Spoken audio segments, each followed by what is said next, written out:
Hello guys, this is your friend and we are back with a new fanfic. Which is what if Naruto and Hinata are Emperor and Empress of the West and Konaha wanted his help part 3. And if you enjoy this fanfic then please press the like button and subscribe to my channel for more fanfic like this. And now let's start the fanfic. Inside a deserted bathhouse, Naruto cursed to himself for the 6th time that morning as he received the memories of the clone he had left at the hot water capital. The new hot water daimyo had sold him out to the squad of Konaha ninja that were heading this way in exchange for a hefty reward. Among the 6-man squad of Junin-level Anbu Black Ops, they were being led by Kakashi Hatake and backed up by the Inuzuka matriarch and her son. Naruto was in hot water country with his elite guard for an overnight stay before heading over to spring country. He was smart enough not to trust the cocky young daimyo, who had ascended to the position following the death of his father. Naruto had passed through the hot water capital with his elite guards and had decided to check out the former ninja village of Yugakure, Hidan's former village. The village had become a tourist town, forcing Hidan to leave. When Hidan returned after joining Akatsuki, he had Kazuku in tow. Together, they put the entire village to the sword. Only 5 survivors had escaped the village, and Yugakure was abandoned. The local people said that the city was cursed by the insane Jashin priest ninja. Now, Naruto was hiding out, waiting for the arrival of his former sensei and the 2 Inuzuka. He had ordered the elite guard to keep the Anbu occupied while he dealt with Kakashi and the Inuzuka. Naruto did not forget their reactions to his banishment. He did not forget the cold indifference of his former sensei, or the death threats that were directed to him from the Inuzukas. And he wasn't in a forgiving mood. His spy network inside Fire Country had proven their worth. Not that he already knew how the Konaha 11 fought, but that he kept up with his former teammates' progress ever since he established the Pakara merchant house in Fire Country. The Emperor had changed out of his casual attire and into his standard battle gear, mesh shirt, black combat pants, and boots. His black flak vest was the last item he regarded for a moment. Black like the sound flak vests, but it was similar in design like Konaha, only there was no whirlpool spiral on the back. It was his favorite. He slipped it on and checked his items for the upcoming battle. Scrolls, check. Standard kunai, check. Sword, check. The second clone that he had placed at the village gates had dispersed, Naruto gaining its knowledge. They were here. Placing his face mask over his face and his bandana over his hair, Naruto secured the sword over his shoulder and stepped outside to face his former sensei and the Inuzuka. At the entrance, the massive one-eyed dog with the missing ear sniffed the air. He is close. Very close. Sume Inuzuka gave her pet a pat on the head. Good, Kuromaru. Kiba Inuzuka gave Akamaru a pat on the head to soothe its whining. I know boy, I know. This place freaks me out too. The team from Konaha were in a neighboring village when they received word from one of the hot water daimyo's minions. The man they were looking for was in the capital, but was now headed in the direction of Yugakure. Several miles out from the city, the 3 Junin and their 10-man team of Anbu Black Ops had encountered the man in black's bodyguards. While the Anbu kept the bodyguards occupied, the Inuzuka and Kakashi headed for the deserted village, where they quarry awaited their arrival. After seeing their fellow ninja brought back empty-handed, Sume had been itching for a chance to take on the man in black. When word reached the Konaha ninja that the mystery man was in the vicinity, the special Junin immediately jumped at the chance. Kakashi, along with her son, who was also in training for becoming a special Junin, had tagged along. So this is Yugakure, Sume quipped as the trio of Junins walked through the gate. Hidan's hometown, right? Kakashi nodded. It was, until the village went from a hidden ninja village to a hidden springs resort. Hidan didn't take it very well and left. When he returned, he was a follower of Jashin and had Kazuku with him. What those two had done had made the Uchiha massacre look like a backyard brawl. Out of a village of over 300, only 5 survived. I can see why our friend chose this village. The locals believe that it's cursed. Sum snorted. Superstitious fools. Pretty smart for him to have his bodyguards keep the Anbu occupied. Divide, then conquer, Kiba seconded. I can see why the others lost to him. They didn't have a special Junin and a master of the Sharingan along with them, Sum said. The others were careless. This is not a game, Inuzuka, Kakashi pointed out. We have our orders. We have to bring him in for questioning. Sum started to reply to that before she spied movement. There, she shouted as she and Kiba charged forward. Only to have Kakashi restrain the both of them. Could be a trap, he said. Raising his Hitai-8, exposing his Sharingan. He created 5 shadow clones and sent them off in the last known direction of the person Sum saw running into what used to be the village's inn. Watching from his perch several buildings away, Naruto shook his head.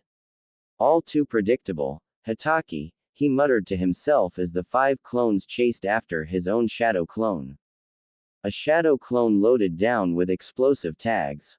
5, 4, 3, 2, 1, and Naruto covered his ears. Boom. The blast threw the 3 ninja off their feet, while the 2 dogs threw themselves to the ground. Naruto chuckled softly. It was time to get reacquainted with his former sensei and the Inuzuka. I really hate being right, Kakashi thought. The son of Tsukumo Hitaki rose to his feet, as did Sum and Kiba. You two okay? Sum nodded. Yeah, Kiba grunted in response. Looks like you called it right, Hitaki. It was a trap. Kakashi looked forward. And there he is. Sum looked forward. Kiba did the same, as Kuromaru and Akamaru growled. Stepping through the fire, like a demon out of hell, was Naruto. Kakashi looked upon his opponent. Little did he know that the man in black was his former student, the same one he had written off as worthless years earlier when he was banished. Sum and Kiba were elated. Here was the man in black, the same person who had killed Hidan and Kazuku and had gone through Danzo in his route, both generations of the Inoshika Cho trio, held his own against Itachi and Kisame, and had beaten down Team Guy. Naruto cracked his knuckles, which was followed by him rotating his neck muscles. He was primed and ready to deliver some much-needed payback upon these 3. You did this to your teammate. You are worse than trash. You are scum. My mom was right about you. You're nothing but a damn demon. I'll kill you the next time I see you again. This time around, his chakra control wasn't screwed up like it was during the Chunin exams. It was time for some get even. Kiba looked at the disguised Naruto. This is what got Konaha riled up. He doesn't look like much. Don't underestimate him, Kiba, Kakashi warned. He is labeled as an S-ranked ninja. Sum smiled. Oh, this was going to be fun. Naruto watched as Kiba performed the Inuzuka's signature jutsu. Beast Ninja Jutsu. 4 legs, Kiba shouted. Had Naruto did have his mask on, Kakashi would have seen the evil smirk on his face as Kiba crouched down on all fours, his already feral features becoming even more feral, his chakra radiating from their bodies. Naruto wondered why Sum wasn't going feral alongside her son. Then it hit him. She was sizing him up, along with Kakashi. So, Naruto began, his eyes the color of pure gold, been looking for me. Akamaru, stay back. He's mine. Kiba shouted as he charged. Naruto shifted his body to the side as Kiba reappeared, his elbow striking nothing but air. You missed. Kiba Inuzuka, Naruto deadpanned. Kiba blinked. You know me.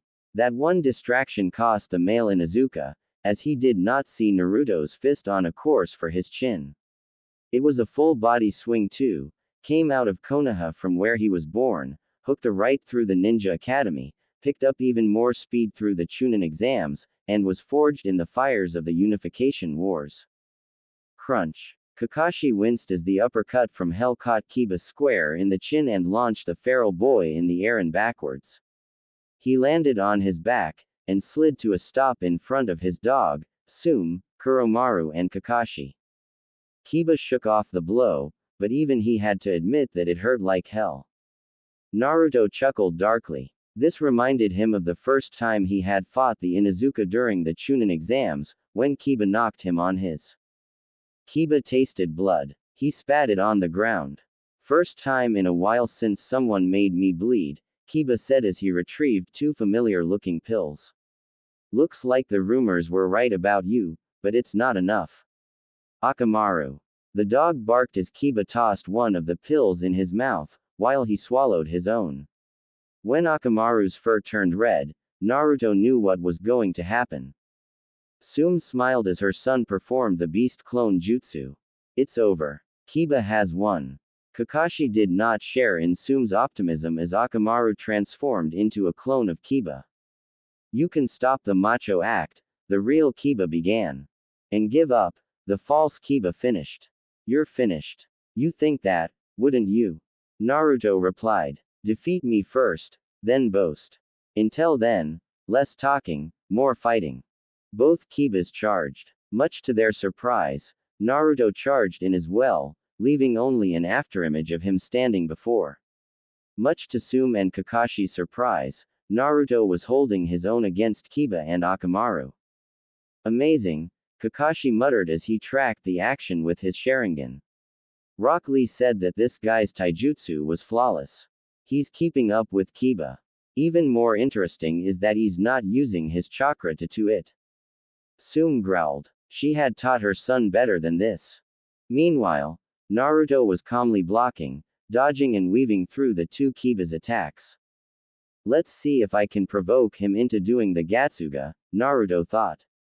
His fox eye knew which Kiba was the real one and which was Akamaru, tagging both of them with several blows of his own, enraging the dog lover when he failed to strike him. Ducking underneath their punches, Naruto knocked them both back with a power punch to the. Then he grabbed a handful of Kiba's flak vest, pulled him in and began to punch him in the face several times before let go of the dog ninja and ducked, just as the Kiba clone pounced, crashing into the real Kiba instead. Pitiful, Naruto sneered. Kiba growled. He had not laid a single blow on this guy and he was moving just as fast. On top of that, his eye was swollen shut from the guy's rapid-fire style of punches. Pulling a smoke bomb out of his pouch, he had the false Akamaru keep him occupied when he flung the bomb at Naruto's feet. Upon hearing the coughing and hacking, Kiba saw that his much-needed opening had appeared.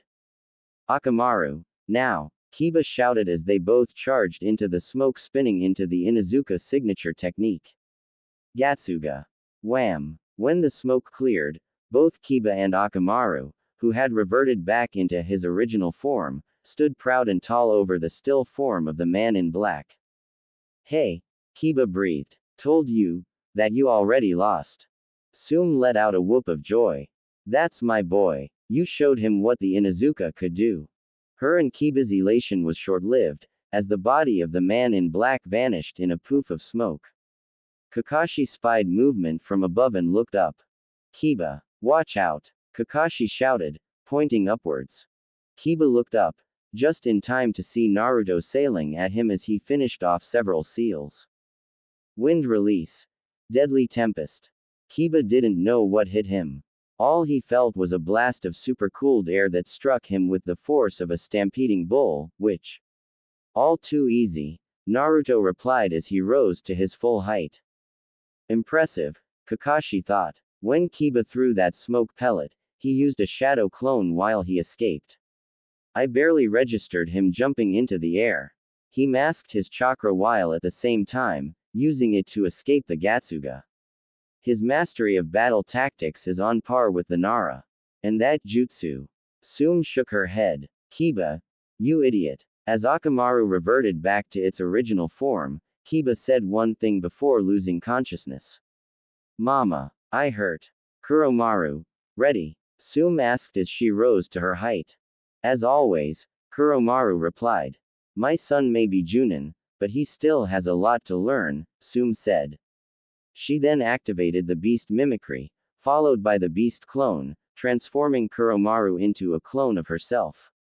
I am the matriarch of the Inuzuka clan, Special Junin Tsume Inuzuka.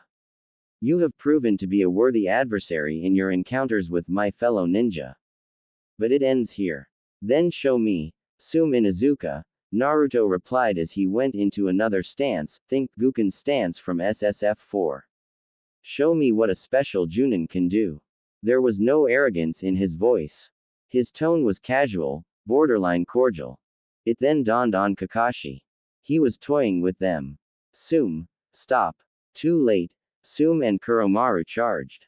Claws outstretched, the two Sumes attacked. This time around, she didn't make it easy for Naruto. The Emperor took one step back in order to keep Sume from clawing his face off, allowing the Sume clone to catch him with a dropkick to the chest, causing him to stumble. Capitalizing on her advantage, Sume pressed on the assault, succeeding in tearing a gash in Naruto's flak vest. I'll tear you apart piece by piece, if I have to, Sume snarled. Trust me, it won't come to that, Naruto replied, right before unleashing his own counterattack. Sume felt the air rush out of her lungs when Naruto punched her hard in the stomach, followed by an elbow to the gut. The Sume clone got a knee to the chin when it tried to sneak attack from behind. It was at that moment that Kakashi realized that Kiba was gone. Suga. Crunch. Kiba had struck from behind when Naruto was distracted by Sume. The impact of the blow had sent Naruto crashing through a wall. Catch me off guard, will he? Kiba said as he took a knee, the Suga taking a lot out of him. Never underestimate the Inuzuka clan. Sume smirked as Kuromaru reverted back to his usual form. Sorry, Hitaki. Looks like you get to sit this one out. The honor of capturing the man in black is ours. Kuromaru, Akamaru, retrieve our prey. Kuromaru and Akamaru barked in response and rushed in after Naruto. Kakashi could not shake off the feeling of dread that was creeping in his gut. That was too easy. Unless. His fears were verified when the unmistakable sound of a trap were sprung, the victims being the two dogs of the Inuzuka. Naruto stepped out of the hole he had made, looking worse for the wear, but still able to fight. His flak vest and mesh shirt were shredded from Kiba's Suga. That hurt, almost, he said as he discarded the shirt and vest, leaving him from the waist up. Kakashi took notice of the numerous scars on his chest and torso, think the smaller scars Kazuya has on his body, a sign of a battle-hardened warrior. Where's Akamaru and Kuromaru? Sume demanded. I didn't kill them, Naruto replied. They're incapacitated, but alive. You were holding back all this time. The way Kakashi had said it was as if he was stating a fact.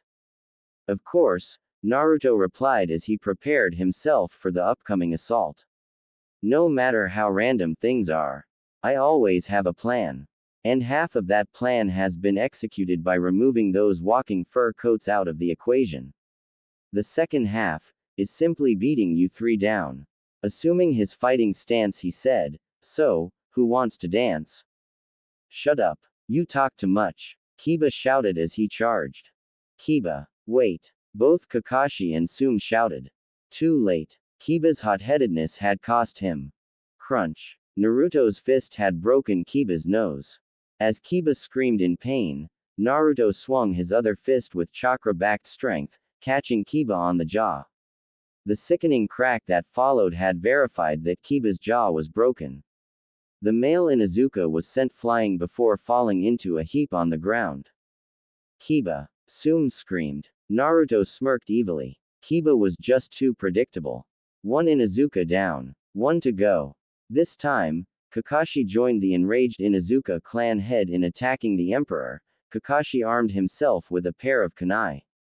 This time around, Naruto had stopped holding back. Summoning a chakra chain and stiffening it so that he could wield it as a staff, Naruto went on the attack. He slapped the kunai out of Kakashi's hands and swept him off his feet.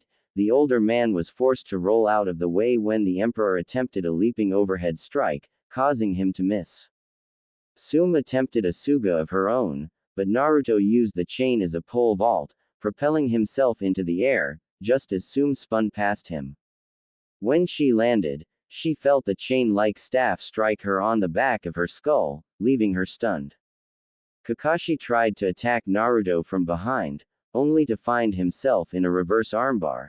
and getting his face punched in repeatedly, as did Kiba before him, right before throwing him towards Sume. The Inuzuka matriarch jumped over Kakashi and went on the attack. Naruto's fist bounced off her head, followed by the punch to her, which despite the flak vest, still hurt like crap.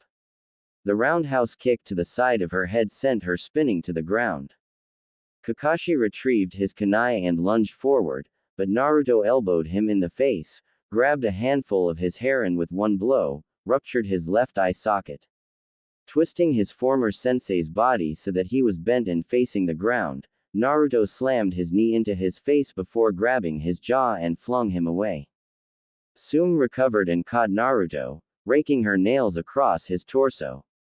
Naruto simply ignored the pain and continued to fight.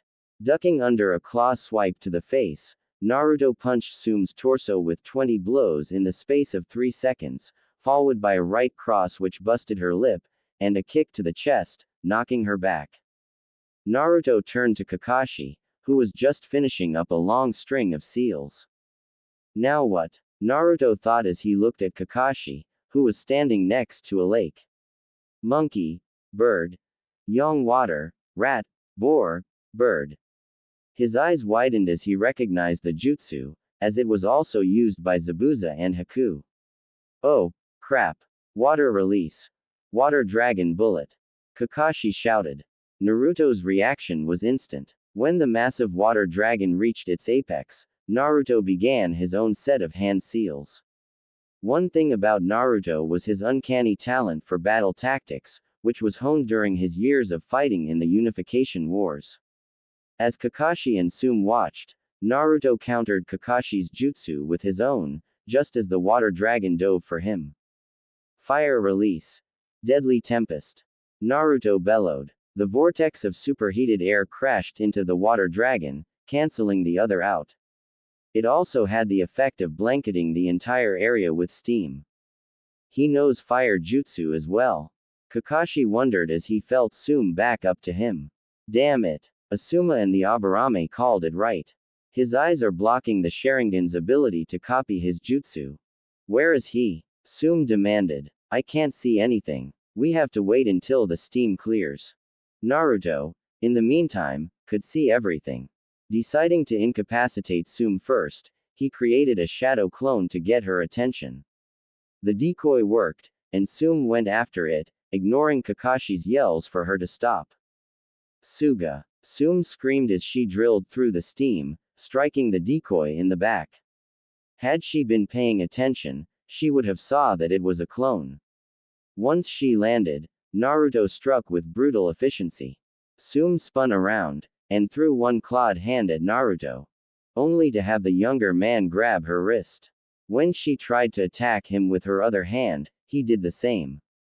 Cocking his head back, Naruto smashed his skull into Sume's face, breaking the cartilage in her face before letting her go.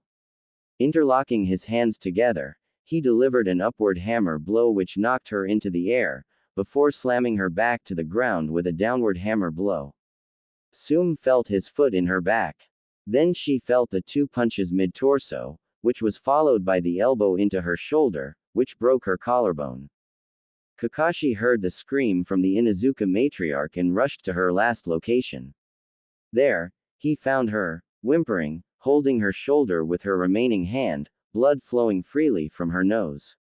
She would be of no use now.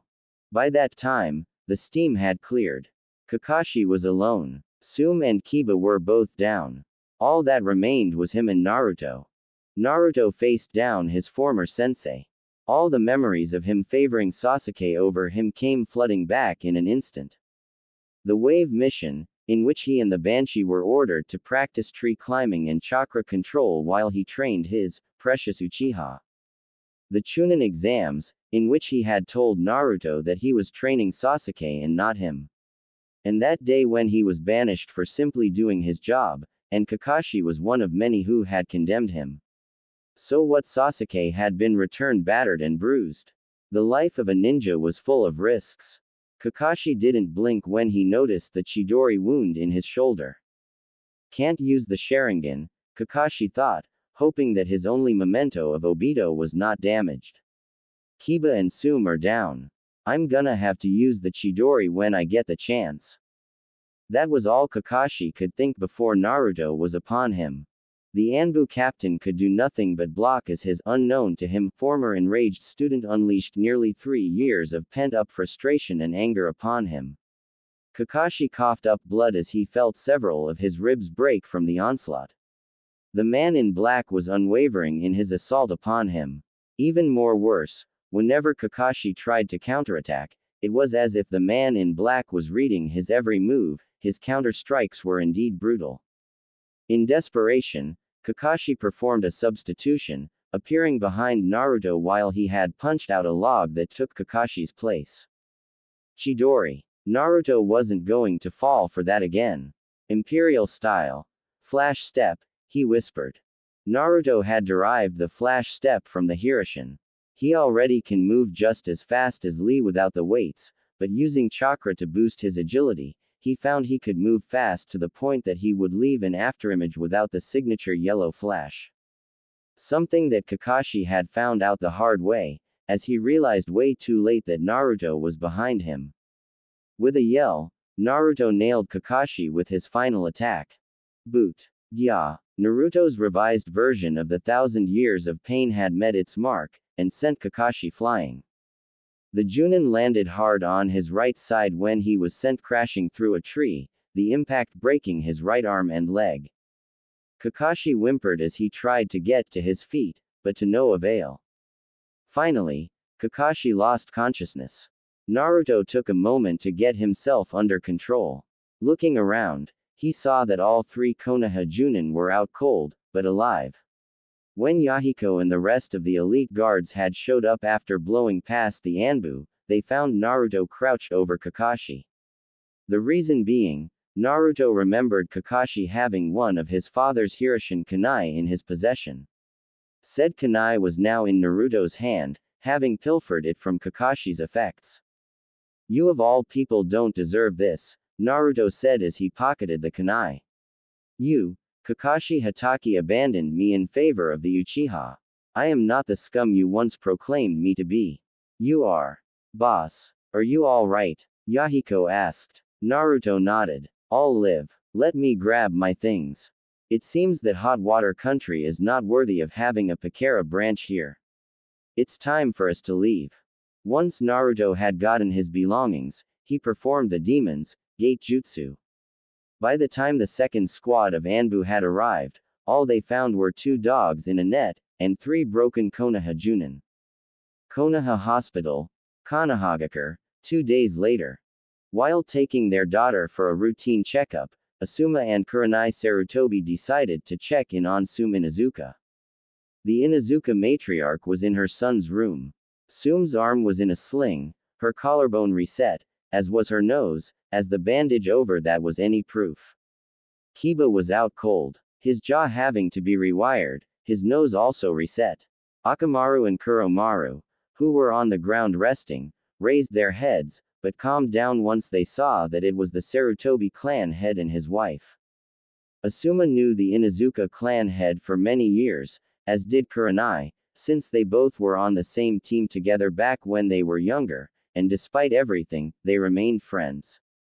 When Kiba had told Sume that Kurenai was his Junin instructor, she approved of the decision. So how is he? Kurenai asked of her former pupil while Asuma petted both Kuromaru and Akamaru. Not as better off as me, Sume replied, subdued, gesturing to her sling. The Godime had to rewire his mouth shut. Looks like we'll both be out of action for the next couple of months in order to heal. So what happened? We received word from the new daimyo in hot water country, Sume began. Said that the man in black was in the area, heading for Yugakure. Kiba, Kakashi and I were close by. We waited for a backup of Anbu to show up before we gave chase. The man's bodyguards intercepted us, and the Anbu held them, allowing us to continue on. We found in Yugakure, and this is the result. Asuma winced. Ouch. Looks like you 3 pissed our friend off. Sume chuckled bitterly. You should see Hatake. He had the worst of it. 12 broken ribs and both his right arm and leg broken. But that's not the worst of it. From what the Godime has told me, not only will he be out of action for close to 6 months, but he won't be able to sit right for the next couple of weeks. Just what did he do to him? Kurenai asked. Remember that joke jutsu that Kakashi likes to do? Asuma knew what Sum was talking about. The 1,000 years of pain. What about it? Looks like our friend did it to Kakashi, and he didn't use his fingers. He used his boot instead. Asuma winced. Ouch. Really hate to be him. Talk about the final indignity. Journal of the Emperor, Naruto Uzumaki Namikaze. Entry 15. I was visiting the Imperial Consulate in Mist when, at Yahiko's suggestion, I decided to check out the ruins of my mother's home village. I was surprised that the Whirlpool ruins were located in the far end of Wave Country. Wave Country was at least a few hours' travel by boat from here, and it has been a while since I've visited the old drunk and his family. And Yahiko did have an interesting point. I was always intrigued about the Whirlpool village from what he told me, so I decided to head for Wave once my business with Mist was completed. Who knows, I may find some of my Mon's jutsu there. Whirlpool was known for its seal masters. Mom was part of the ruling class which ran both the village and the island, while Yahiko's family was the military arm of the village, kinda like the Uchiha's military police before Itachi went nuts. It was because of their mastery over seals that Iwa had declared war and razed the town to the ground. Another reason to hate Iwa. Arriving in Wave, I saw that the people have prospered since Gato was killed. Venturing into the town, I stopped when I saw a most welcoming sight. Ichiraku's Ramen. Here in Wave, they had upgraded from a ramen stand to a small restaurant. Now it's Ichiraku's Ramen, Bar and Grill. Say what you want about me, I still love ramen. So before heading over to Tezuma's home, I dropped by. Sure enough, working the kitchen, were Tuki and Ayame. I may hate Konaha, but these two were one of the very few that did not see me as the Fox Reborn. For that, I will always be eternally grateful to them. They told me how they refused to see me as the Fox, and that Haruno's mother organized a boycott of their business. In retaliation, they simply closed down and moved to Wave, where they called themselves Ichiraku's Ramen, Bar and Grill. Ayame also told me some bad news. Iruka was dead. Tsunade had said that it was a suicide, that he felt an enormous amount of guilt for supporting the villagers in my banishment. The Uchiha had found the body. As I stayed overnight at the Inn of the Waves, I broke down and cried. I cried for Iruka. Even though he sided with the civilians, he did not deserve his fate. The following morning, after breakfast, I spoke with Tezuma and the Council of Wave. After an hour of chatting and setting up a trade alliance, thus establishing the Wave branch of the Pakara Merchant House, it was off to Whirlpool, but not before leaving a clone in the town under a henge to make sure nothing funny happens while I was away. We arrived in the Whirlpool ruins mid-afternoon. Afterwards, we began to search the ruins of anything useful, jutsu, relics, anything. Following Yahiko's directions, I came across the estate of my mother. It was still fairly intact. There, I found the mother lode. Mostly wind jutsu, including a very interesting item, a scroll detailing how to make chakra wind blades, designed in similar fashion to the Rasenshuriken. Oh, this could be quite useful. Yahiko found some water jutsu and a couple of swords inside his ancestral home. I've seen him fight with the sword, and he is very impressive. So all in all, this little expedition turned out to be a success. Then, I felt the clone disperse and I gained its knowledge. Konaha ninja were closing in, and fast, consisting of Maida Guy, that psycho instructor from the Chunin exams, Anko Mitarashi, and Hiyashi Hyuga. I warned the others that we will soon have company, and told Yahiko and Konan not to kill them. 0 body count, maximum ego damage. Yahiko could get into that, as did Konan. So with the others properly warned, we continued our search into the ruins. We didn't have to wait long for the Konaha ninja to arrive. They surrounded us. Anko was busy giving Takuma the once-over. I think she likes him or something. Hiyashi must have heard me and the others talking while we searched the village. He respected the fact that I had noble blood, given my relationship to the former ruling family of Whirlpool, but I wonder how he would take it if I told him that my mother was Kushina Uzumaki, wife to Minato Namikaze. Then Hiyashi made a big mistake. When Anko questioned him as to why Hinata was not here, he said that the reason why she was not here was that she was weak, a stain on the family name. Once Hanabi made Chunin, he would arrange a marriage to Hinata to be married off to some nobleman so that the clan could gain more influence and power. I think that's what pretty much set me off, since I punched Hiyashi, initiating the battle. While the elite guards fought the Anbu, I summoned 2 clones while having the Fox Eye active. The 2 clones turned into virtual doppelgangers of Anko and Guy and attacked, while I dealt with the arrogant Hyuga clan head. Hiyashi was harder than Neji, so I knew that I was going to be in for one rough night. But I had the advantage of knowing how the Juken style works, as well as intimate knowledge of how the chakra circulation system works. So I countered Hiyashi's attacks and struck him in his tenketsu points. Then I just beat the holy hell out of him for insulting Hinata. The clone that was fighting Anko was almost out of chakra, so I had to make this quick. Hiyashi was outright defeated, on his knees, looking defiant, but after insulting Hinata, I had to get some payback. You would think he learned after seeing the end result of Neji insulting her back during the Chunin exams. The flaw of your own power is arrogance, I said. Then I punched his forehead 4 times. When he will come to, he will have the word jerk punched into his forehead. With Hiyashi out of the way, I turned my attention to Anko, who had finally succeeded in destroying the clone. She didn't see me coming. 1 punch to the head followed by me closing off her tenketsu points and she was down for the count. Takuma was holding his own against Maida Guy, until I told him to stand down and leave the older man to me. Takuma did a good job of delaying the boisterous Junin, but he was mine. I haven't forgotten him and Asuma booting me out of town, and I wanted to show him what I can do. Ironically, he met the same fate as did his pupil, the Shadow Dancer. So let's see. I fought the Ino Shika Cho trio, then Konaha sent out the original Ino Shika Cho trio, the one-eyed Warhawk and 20 of his root, Team Guy, Hataki and the Inuzuka, and now, the crazy snake Junin, Guy and the pompous Hyuga clan head. All had failed. Konohagakure no Sato, several days later. Tsunade's voice rang throughout the village. You did what? Asuna Haruno sniffed as she ignored the furious looks of the shinobi side of the council, while the civilians looked smug. We voted to reactivate Sasuke Uchiha as an active ninja. As of this moment, his house arrest has been lifted. Tsunade was furious. I did not agree to this. Only I can lift his punishment.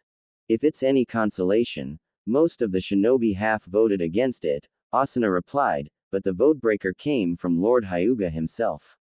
Whether you like it or not, Sasuke Uchiha is now an active ninja of Konoha once again.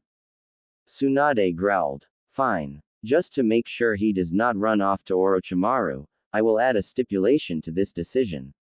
I will assign Captain Hataki and Captain Mitarashi to his detail. If the Uchiha attempts to run to Orochimaru, if he even farts in Oto's general direction, he will be immediately executed. You can't do that, Asuna shouted. I just did, Tsunade replied, radiating killer intent over the council. It's high time that you civilians remember who is running the show. This is a shinobi village, and no civilians should have no say in shinobi matters. This has gone on long enough. You seem to forget yourself, Senju, Asuna replied with a smirk. We can just as easily remove you from office. We have the wealthy and the men of quality in our ranks. And I have an army of pissed off, underpaid shinobi, Tsunade countered, slowly rising from her seat, glaring daggers at the arrogant Haruno, her voice rising in anger. An army of pissed off, underpaid shinobi who blame you and the civilian council for the mess that we are currently in. An army of pissed off, underpaid and potentially moonicious shinobi that at my command, will roast and eat your men of quality, in the ashes of the town square. I will say this only once. Cross me again, and the Uchiha massacre will look like a village dance compared to what I will do. Furthermore, the civilian council and Hiashi Hyuga are immediately suspended for the rest of the month without pay. Get the hell out of my sight. It was true. Ever since the fire daimyo had have the financial aid following their attempt to make Jiraiya a missing ninja, the civilian clans have been living high off the hog while the ninja were resentful of the docked pay brought on by the civilian council's stupidity. Even Danzo, who orchestrated Naruto's banishment, was furious over the council's arrogance. The village teetered on the edge of civil war, all thanks to the civilian council. A civil war that the shinobi force can win hands down. And if the Fire Lord decided to get involved, he would easily side with the shinobi. So peace, as shaky as it was, managed to continue inside the leaf. On the shinobi side of the council, the shinobi watched on with shocked looks as Asuna, Hiashi, and the civilians hurried out of the chambers. Even Kaharu and Hanmura were shocked to see this side of Tsunade. Despite having taken part in Naruto's banishment, they were on the side of the shinobi council this time around, and thankful that they voted against reinstating Sasuke. You were right, Shikaku, Chusa said. Women can be scary. Given the choice of dealing with Tsunade or my wife and Sume, I'll go with the latter, the lazy Nara said. Very troublesome. From the Journal of Naruto Uzumaki Namikaze. Entry 16. The 6 months are over.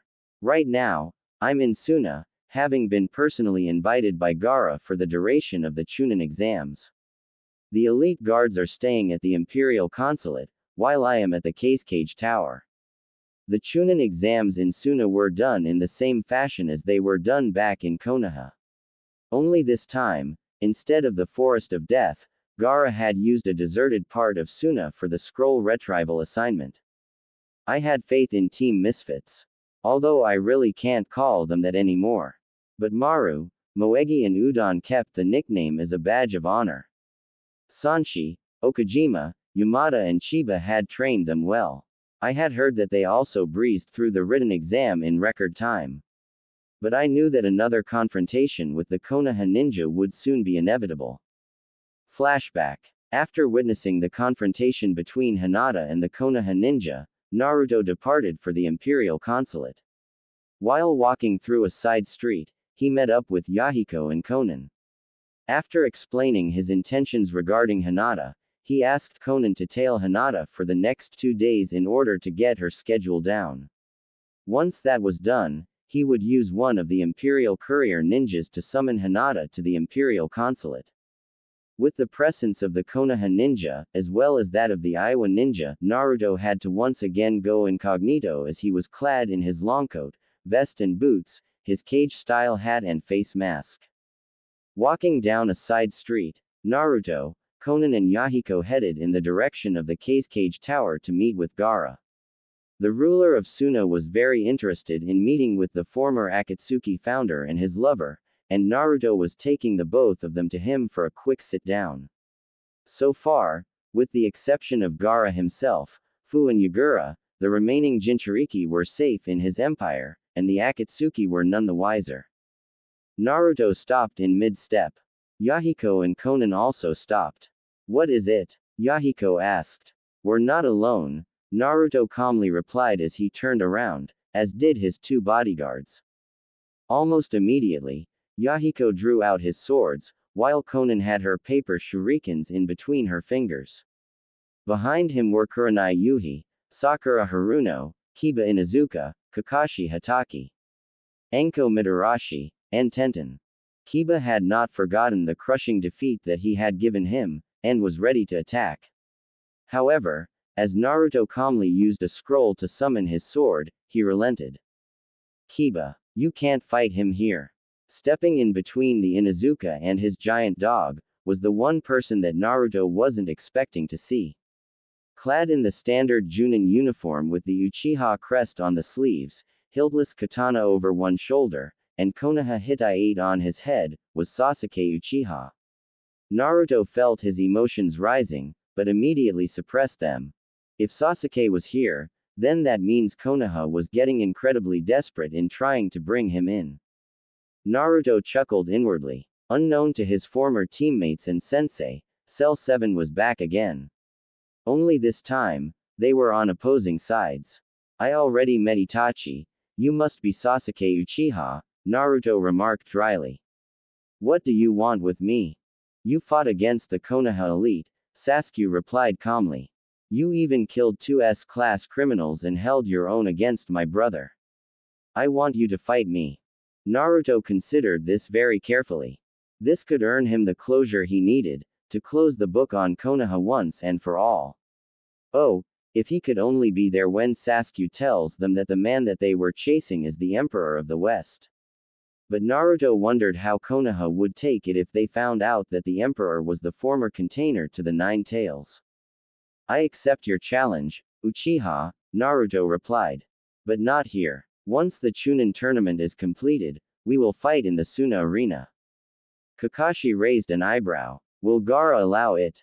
Naruto smiled meanly. Once I speak to him, he will.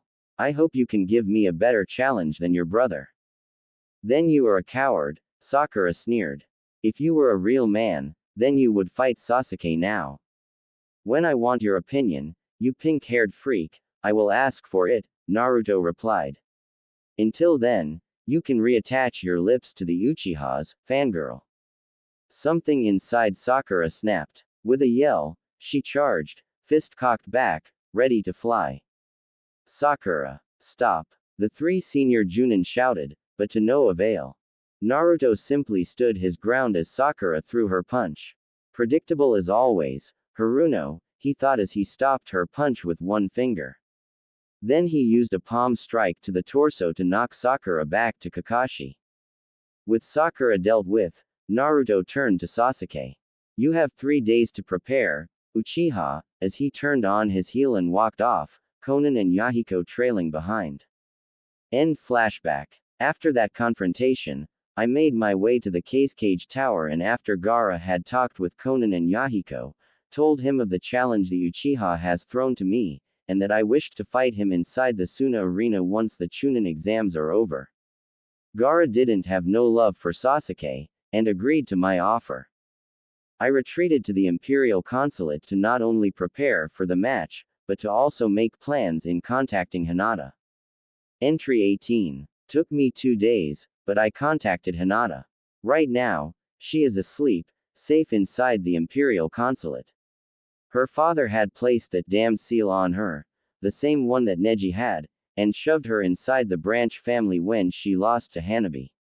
I cemented Hinata's loyalty when I not only removed it, but also told her that I was the Emperor of the West. Right now, Maru is the last member of Team Misfit to make it to the finals. Moegi and Udon ended up fighting one another. That match ended in a double knockout. Despite that, those three had made me proud. Gaara has taken me to the side and told me that he was very impressed with the results of their training, and despite how things may end, he will promote them to Chunin. I also received another shock. The last of the Jinchuriki was waiting for me inside the Imperial Consulate, wishing for an audience with me. I remembered her from my days as a Konoha genin. Fu, the Jinchuriki of the Nanabi. She had heard about me retrieving the other containers and granting them asylum from the Akatsuki. Fearing the organization of S-class criminals, her village had chosen to exile her. When he found out that I was in Suna, she sought me out. That was a first, but it did save me the trouble of tracking her down. We talked inside the Imperial Consulate. When I revealed my true identity to her, Fu was very surprised to see me again. I welcomed Fu into the ranks of the Empire, promising to take her with me once the Chunin exams are completed. Entry 19. Maru faced off against Hanabi Hyuga in the final match the following day. Hiashi was in the audience. Gaara told me that my little stunt with Hinata has left him pissed off, as he had the main branch ninja comb Suna looking for Hinata. But she was safely tucked away inside the Imperial Consulate. Several of them had picked a fight with the consulate's guards when they tried to enter the consulate, and were soundly trounced. When Gaara threatened to place the Hyugas into his sand coffins, they finally backed off.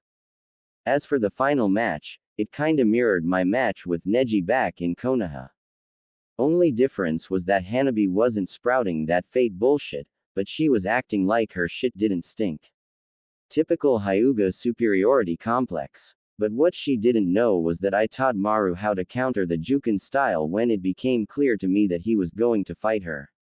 Or the fact that Maru had signed his grandfather's summoning scroll and summoned the Monkey King, and used its staff form to soundly trounce her. Hanabi never stood a chance. Hanabi was knocked out cold. When I appeared on the stadium grounds, applauding Maru and congratulating him on his victory, I think Hiashi found out that I was one of his trainers. He had came to Suna to see his heiress clean house, and as Hinata had told me, to show her just how worthless she was when Hanabi had won. I think Hiashi was furious to the point that old man Sarutobi's grandson had trounced his precious heiress. He got a boot to the head for his troubles when he tried to attack me once again. Good thing I was dressed for battle, since Sasuke appeared. I ushered Maru out of the way as I faced down my former teammate. If I was angry when I fought Hatake, I was absolutely furious with the Tem. Hinata had filled me in, that he was pardoned by the civilian council, placing the blame on both me and that Hiki Orochimaru gave him, but Tsunade had him placed under house arrest, which was later lifted by the civilian council in order for him to come and face me in Suna. The Shinobi Council and the majority of the shinobi don't trust him ever since his attempted defection, whereas Sakura still worships the ground he walks on. Gaara himself gave the order to begin. Sasuke has improved during my absence, but I had fought and trained long and hard over the years. That title of Emperor wasn't just for show. But honestly, out of all of the Konoha ninja I had fought, Sasuke was the toughest. We fought for at least 30 minutes, until I finally gained the upper hand. Before I knocked him out, I told Sasuke that I was the Emperor of the West. Maybe now that would get Konoha off my back.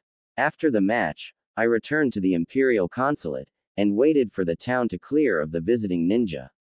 Once they were gone, I said my goodbyes to Gaara and used the Demon's Gate Jutsu to return to Kimen City, with Hinata, and the last of the Jinchuriki. Sanshi was right. I had to face my demons and to free myself of my past. Beating down the Konoha elite pretty much did it for me. Now, I feel as if a huge weight has been lifted off of my shoulders. I can finally focus on the future of my empire. I can focus on Hinata. Konohagakure no Sato, following the conclusion of the Chunin exams. The civilian council had placed all their hopes on Sasuke, hoping that the Uchiha elite could defeat the man in black and bring him to Konoha, after the mystery man had given the leaf black eye after black eye after black eye. Their hopes were dashed when they saw the ninja that were sent to Suna return. Without the man in black. Despite his injuries, Sasuke had a report to make. Ignoring the guards at the gate, Sasuke and Kakashi headed for the Hokage Tower. Inside the council chambers. What? This time, the outburst didn't come from Tsunade. It came from Asuna Haruno. Even the shinobi side of the council was very concerned at the change in events. Sasuke had just told them the identity of the mystery man. Several high-ranking Junin also sat in on this meeting, as they were curious as to who the mystery man was. I said he is the Emperor of the Western Empire, the Uchiha confirmed. He told me before knocking me out. The Cage had all but confirmed it. On the shinobi side, shock was the evident reaction, while disbelief reigned on the shinobi side. Even the normally arrogant Danzo was shocked. The mystery man was the infamous emperor that has been making waves back in the West. This definitely complicates things, Asuma said. This one agrees, Sum seconded. At least I feel a whole lot better about losing. Troublesome, Shikaku muttered. Very troublesome. We almost pissed off the Western Empire by attempting to kidnap their ruler. Inochi and Chuza, who were seated next to their teammate, also agreed. Danzo was thinking along the same lines. From what I managed to get out of Gaara, Sasuke continued, he is accompanied by his elite guard, 8 chosen warriors whose main objective is to protect the Emperor from any and all threats. So what was the Emperor doing in Suna, of all places? Asuna demanded. He seems to be pretty chummy with the Godime Kazekage, Kakashi said. We noticed an imperial consulate in the city. Garaz also mentioned that he had sent Sarutobi and his team to personally train under the Emperor himself. Given their performance in the Chunin exams, the Emperor has succeeded. I have to admit that those 3 cleaned house. Asuma smiled at that. Had Maru stayed in Konaha, he would have made a fine Chunin. It could be a trick, Asuna shot out. As much as I would like to believe Captain Hatake and Junin Uchiha, we need more proof. Those merchant houses that has surfaced, the Pakera merchant house, they came from the west. Tsunade knew what Asuna's intentions were. There's a traveling merchant from the Pakera house in the market. I will summon her to appear before the council. The merchant in question was a former special Junin level kunoichi named Meiki Asahina.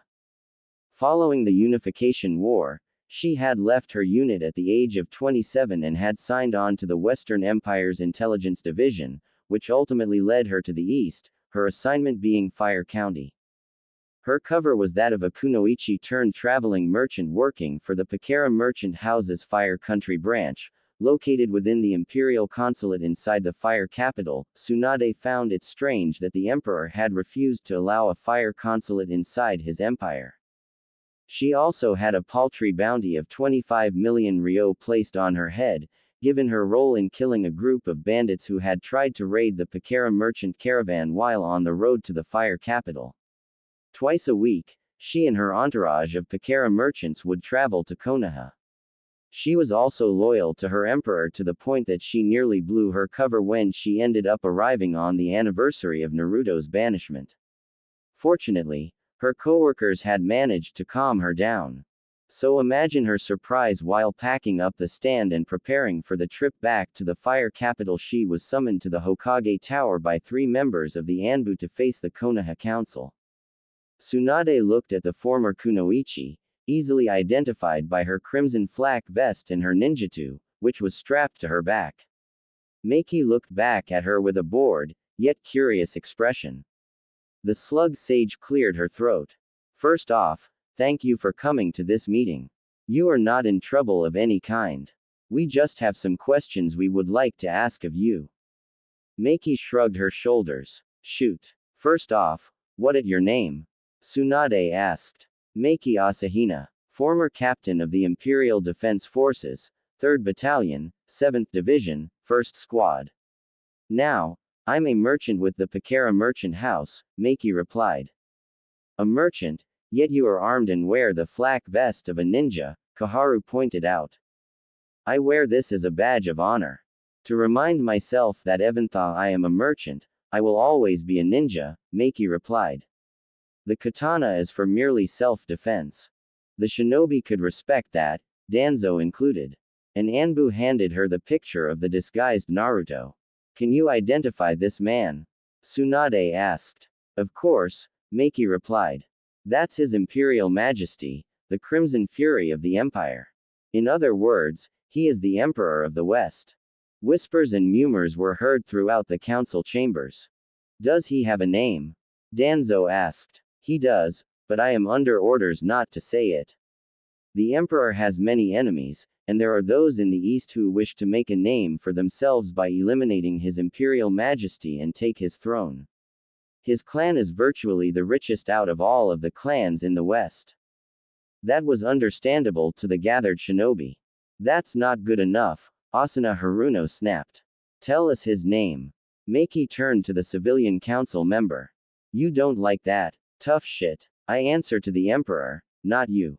How dare you? Asuna shouted, rising to her feet. You will tell us the name of the Emperor, or else you will pay a visit to Ibiki. Haruno, sit down, Tsunade ordered. Leave it to the hot-headed Haruno to antagonize their guest. But, Asuna sputtered, shut up and sit down. The Godime bellowed, the sheer will alone made Asuna collapse into her seat. Once Asuna was properly humbled, Tsunade turned back to Meiki. Apologize for Representative Haruno's behavior. Apology accepted, Lady Hokage, Meiki replied. I take it you want to know more about the boss? The boss? Tsunade repeated. It's a nickname we have for the Emperor, Meiki explained. It goes back during the days of the Unification War. To answer your question, yes, Tsunade replied. We would like to know more. He's tall, 6 feet even, reddish blonde hair, blue eyes. But when he uses his bloodline, they turn to gold. Likes to wear black, which earned him the nickname, the Man in Black. I fought alongside him in the Unification War, back when he was a teenager. You mean, Shikaku began. Meiki nodded. He unified the lands and became emperor when he was 15 years old. That was 3 years ago. Quite an amazing feat for a kid. Asuna snorted at that, but kept silent. Danzo, on the other hand, was pretty impressed. Yosh, the emperor is truly a youthful opponent. Rock Lee shouted. To have unified the West in such a short time. Indeed, my most youthful student. Guy said. Guy sensei. Lee. Guy sensei. Lee. Guy sensei. Lee. Bonk. Bonk. Tenten brought the dreaded jutsu to a halt by knocking both men out. The shinobi side breathed a sigh of relief. Thank you, Tenten, Tsunade said, thus sparing the council the dreaded flames of youth, jutsu. Continue, Captain Asahina. He has that charisma, that strength. He can make you believe in him, Meiki continued. He fights alongside his soldiers. Even when we were on campaign, he would do his share of the work around the camp, and still have time to conduct a war. He was trained in both the shinobi arts and the way of the samurai. I would die in a second for him. We all would. Loyalty, Inochi Yamanaka said. A powerful weapon for any leader to have. Meiki nodded. Yes. He is loyal to his soldiers and to the people, and vice versa. What can you tell us about his armed forces? Danzo asked, getting a nasty glare from Tsunade. Sorry. I can't divulge that information. Will that be all, Lady Hokage? Tsunade nodded. Yes. You may go. Meiki bowed and departed from the chambers. Once she was gone, another round of talks began. I say she is lying, Asuna said. We should take her to Ibiki and see if he can loosen that tongue of hers. Danzo was thinking along the same lines. Only difference was that he was considering kidnapping Meiki and converting her to his route. But he quickly dismissed that idea. If she was tough enough to have a bounty on her head, then sending Root Anbu after her would be a bad idea. She was not lying, Inochi rebuked. I checked her mental patterns while we talked. She was very truthful and open. And from the look of things, she can still fight, even though she is no longer a ninja. We don't know what the ninja from the Western Empire are capable of. If the Emperor himself is a skilled fighter, what does that say about his forces? Tsunade sighed. Inochi did have a point. As of this moment, the Emperor is to be left alone. I will not have Konaha wiped out over a misunderstanding. The council nodded. The Godime turned to the injured Uchiha. Uchiha, get your injuries taken care of. This meeting is adjourned. Hyuga compound, the following day. Hiashi and Hanabi Hyuga faced the Council of Elders. Hanabi was still bruised from her match with Maru Sarutobi, while Hiashi sported a fresh bruise from trying to attack the Emperor while in Suna, as well as an angry red handprint from where Kurenai had slapped him. Both the clan head and his designated heir did not look very happy. The reason being was not that Hanabi had made the grade to Chunin, as she was defeated by Maru Sarutobi. The reason was that earlier that day, a courier ninja had dropped off Hinata's Hittite and a scroll addressed to Hiashi and Hanabi. The scroll had all but verified it. Hinata had defected from the clan, and the village. Hinata had disappeared the night before the Emperor had fought Sasuke Uchiha in the finals. Hiashi had the main and branch clan members comb Suna looking for her, but to no avail. Until that morning, when he received Hinata's Hittite and the scroll.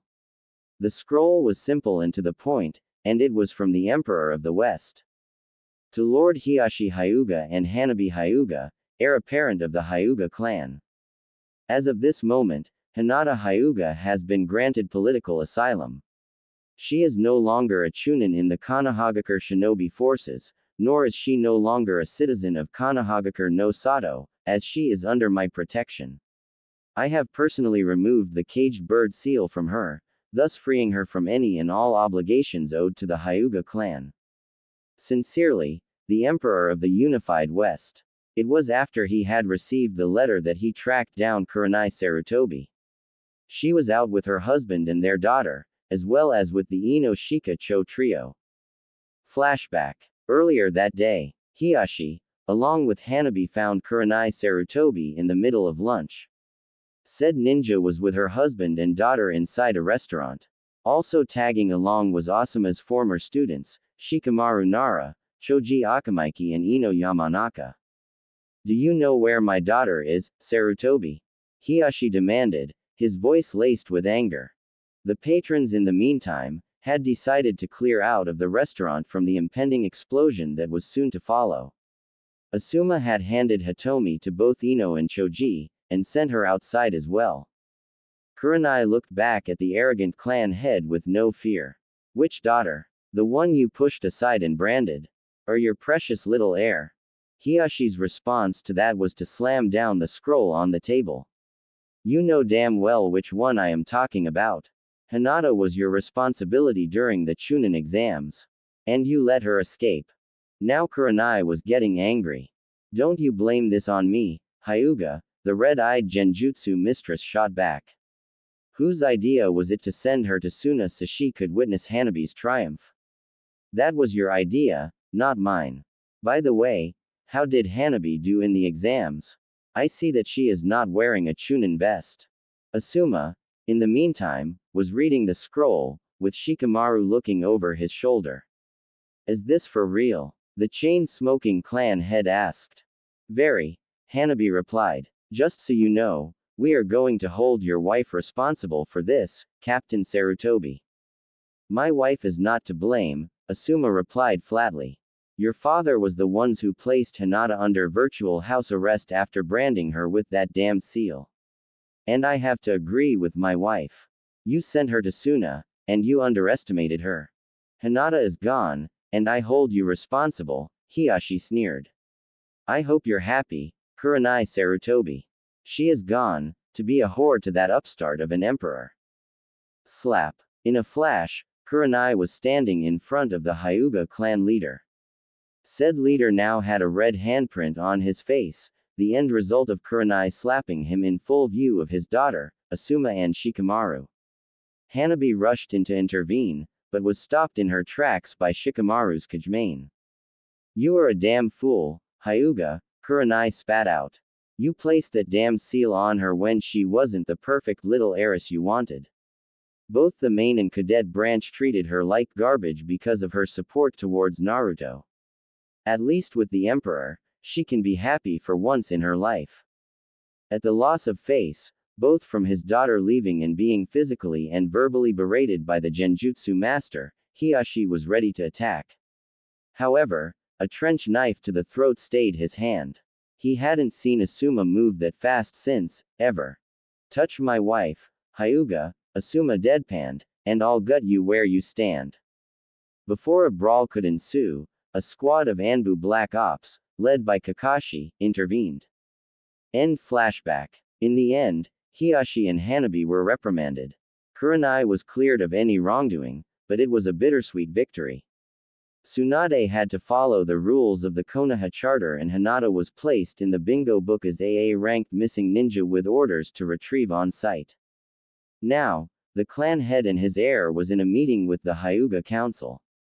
This is most disturbing news, Hiyashi, one of the council members said.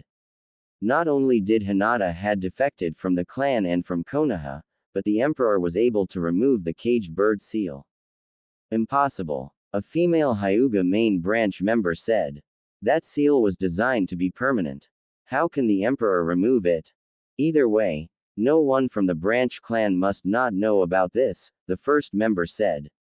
If they find out that the caged bird seal can be removed, then we are looking at a civil war. I agree, Hanabi said. Hinata is gone, and the Byakugan is in the hands of the Empire. That is unfortunate. But the Emperor cannot protect Hinata all the time. She is, as my father has told me, and it has already been proven, weak. All we have to do is bide our time. Hinata will return to the east. And when she does, we will strike. Furthermore, if it pleases my father and the Honorable Hyuga Council, I propose an incentive to get Hinata back. Such as? A third council member asked. A bounty contract on Hinata, Hanabi replied. 20 million ryo to anyone who brings Hinata back alive to face justice. A reasonable incentive, Hiyashi said. After talking it over, the three council members turned to Hiyashi and Hanabi. Your proposal is acceptable. Make it so. Several hours later, Shikamaru Nara was currently enjoying his favorite pastime, cloud watching. Or at least he was when the form of Sasuke Uchiha blocked out the clouds and the sun. So is it true then? Shikamaru asked, not moving from his perch. The man in black is the Emperor. It is, the Uchiha replied. This complicates things. What do you want with me? A word, with you and your father, Sasuke said before walking off in the direction of the Nara home. The lazy Chunin groaned. Damn, this is very troublesome. Nara Ranch, later on. Shikaku Nara played host to Sasuke Uchiha. The clan head, deer herder, and his heir sat at a table with the Uchiha. Yoshino had served the three men drinks, stopping only to give her husband and the last Uchiha a nasty look each before retreating into the kitchen. Apparently, even the hot-headed wife of Shikaku disliked playing hostess to even Sasuke Uchiha. To what we owe the honor of your visit, Sasuke Uchiha? Shikaku asked as he took a sip of his tea. The Emperor of the West, Sasuke replied. We all fought against him. We all lost. You want to trade notes, Shikaku surmised. Not much to tell about him, only that for a kid, he's pretty damn tough. I always thought that he would be older. But still, to unify the West in only 2 years, very impressive. Fighting-wise, we got off light. Can't say the same for Hitaki, the Inuzuka and the Hyuga. He's a hard person to analyze, his fighting style ranging from direct and brutal to smooth and fluid. I saw that as well, Sasuke said. His taijutsu and ninjutsu are top-notch. Add the fact that his bloodline pretty much blocks the Sharingan's ability to copy jutsu, he is indeed a formidable fighter. Given his skills and abilities, Shikamaru began, he could easily make SS ranking in the bingo book. Danzu's taken an interest in him. Pretty obvious, Sasuke said. I think he's given up on me joining his side. But you got to admit that it's strange. The Emperor knew exactly how to fight each and every one of us. He knew our strengths and our weaknesses and exploited them to his advantage. He broke your Kujimane before Ino could possess him with her mind jutsu, and repeated the feat with your father. He knew how to counter and exploit the weakness of the Hyuga's Juken. Rock Lee respects him, despite losing to him, as does Guy. Tenten is pretty much obsessed with that sword of his. But that beatdown he gave to the Inuzuka and Captain Hitaki. Shikaku shuddered. Very troublesome. Sasuke nodded. Indeed. And look what happened to Hitaki. And he and his elite guards took apart Danzo and his route, as well as 2 separate squads of Anbu Black Ops. Captain Mitarashi wants a rematch against him. There's a lot more to this guy than he appears. You think that, wouldn't you? Shikaku responded.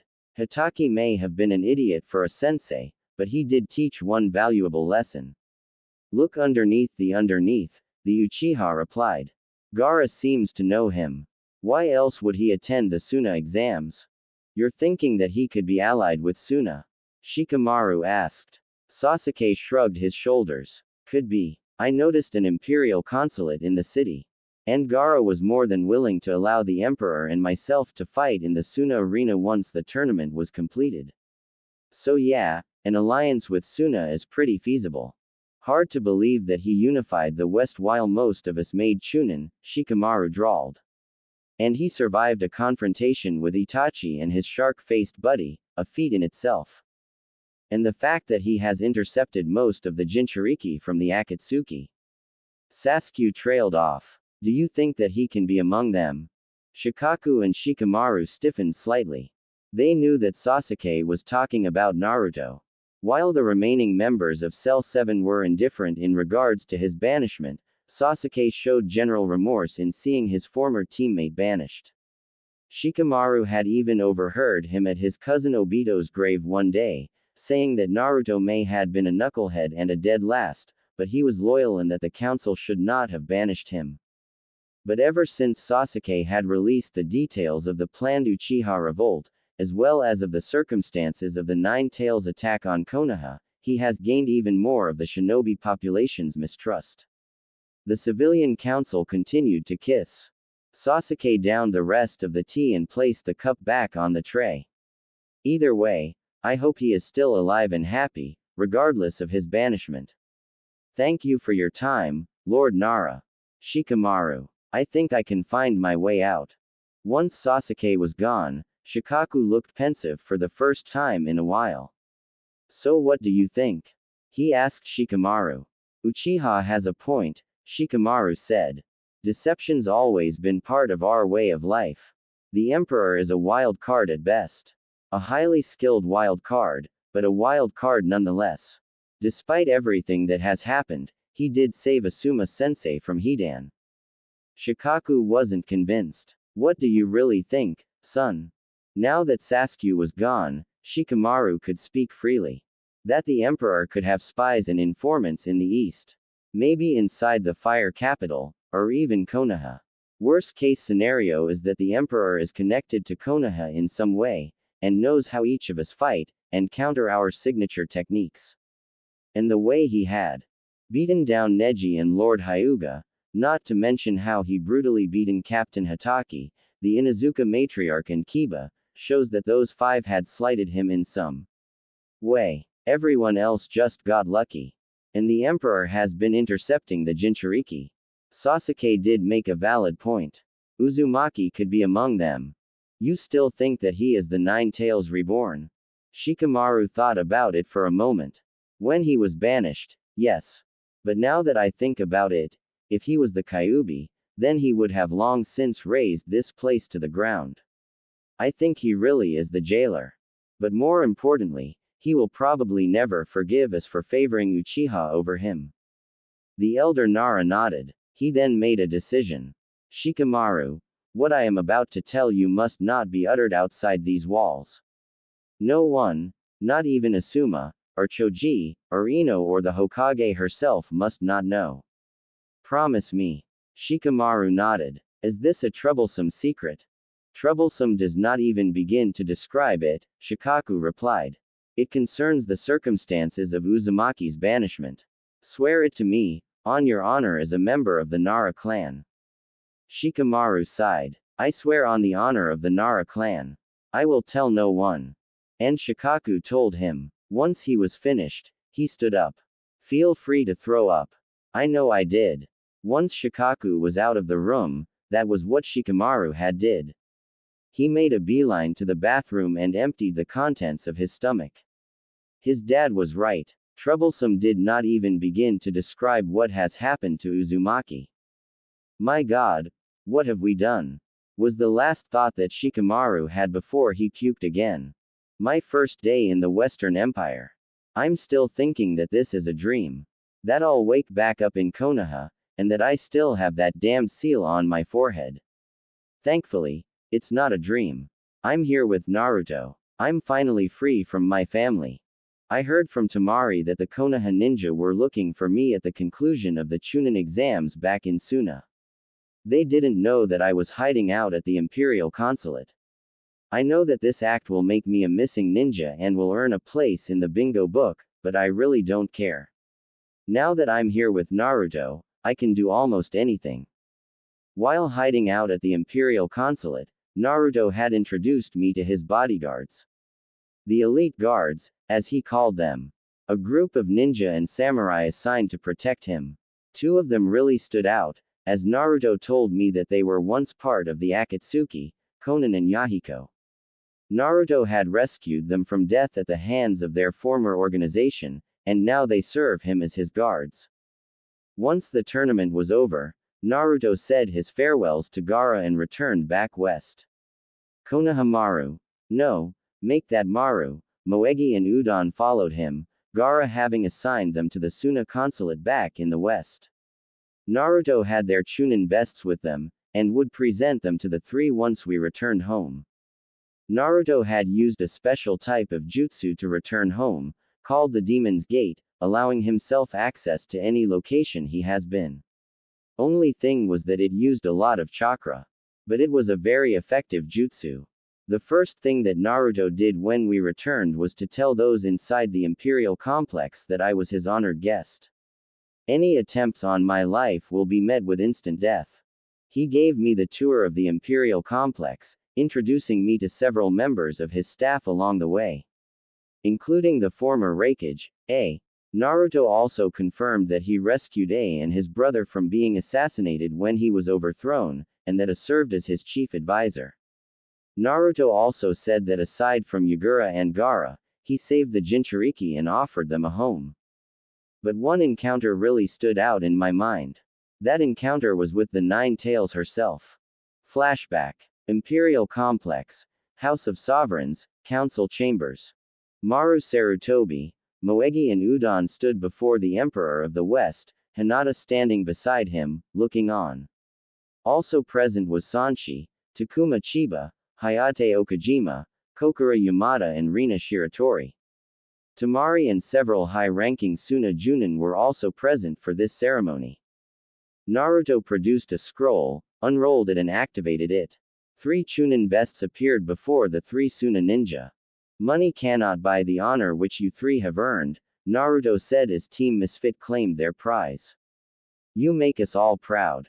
The gathered audience applauded. By order of the Godime Kazekage, you are now Chunin of the Sand, Tamari decreed. You 3 are assigned to the garrison at the Suna consulate.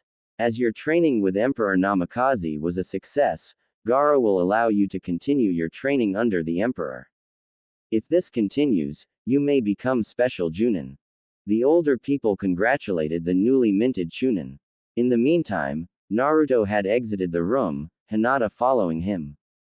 He had stopped a valet and asked them to order some barbecue from the village, for the graduation party that would soon follow. On their way back to the Imperial Palace, they were greeted by a voluptuous red-headed woman in an elegant kimono. Ah, I see you found her, Kit, the woman began. That I did, Naruto replied.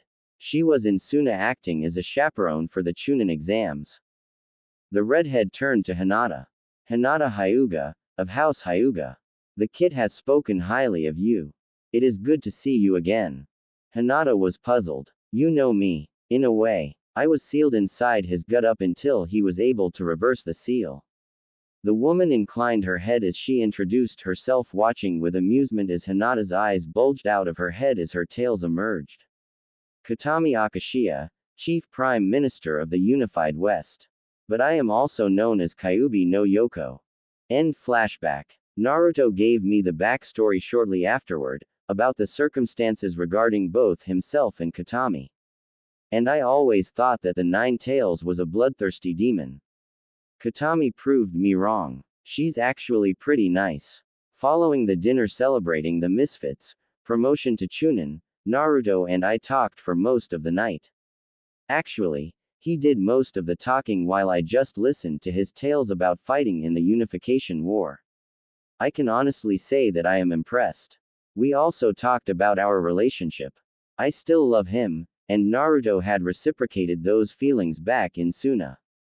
We both agreed to let things run their course. Entry 2. The following morning, I woke up to an empty bed. Naruto was already awake and about. He was nice enough to leave me a clean uniform that I can wear until he can get me some more clothes. I cleaned myself up, and changed clothes. Naruto and his elite guards were hanging around outside the training hall with Maru, Moegi and Udon. Naruto was sparring with Maru while the others chatted and joked with each other.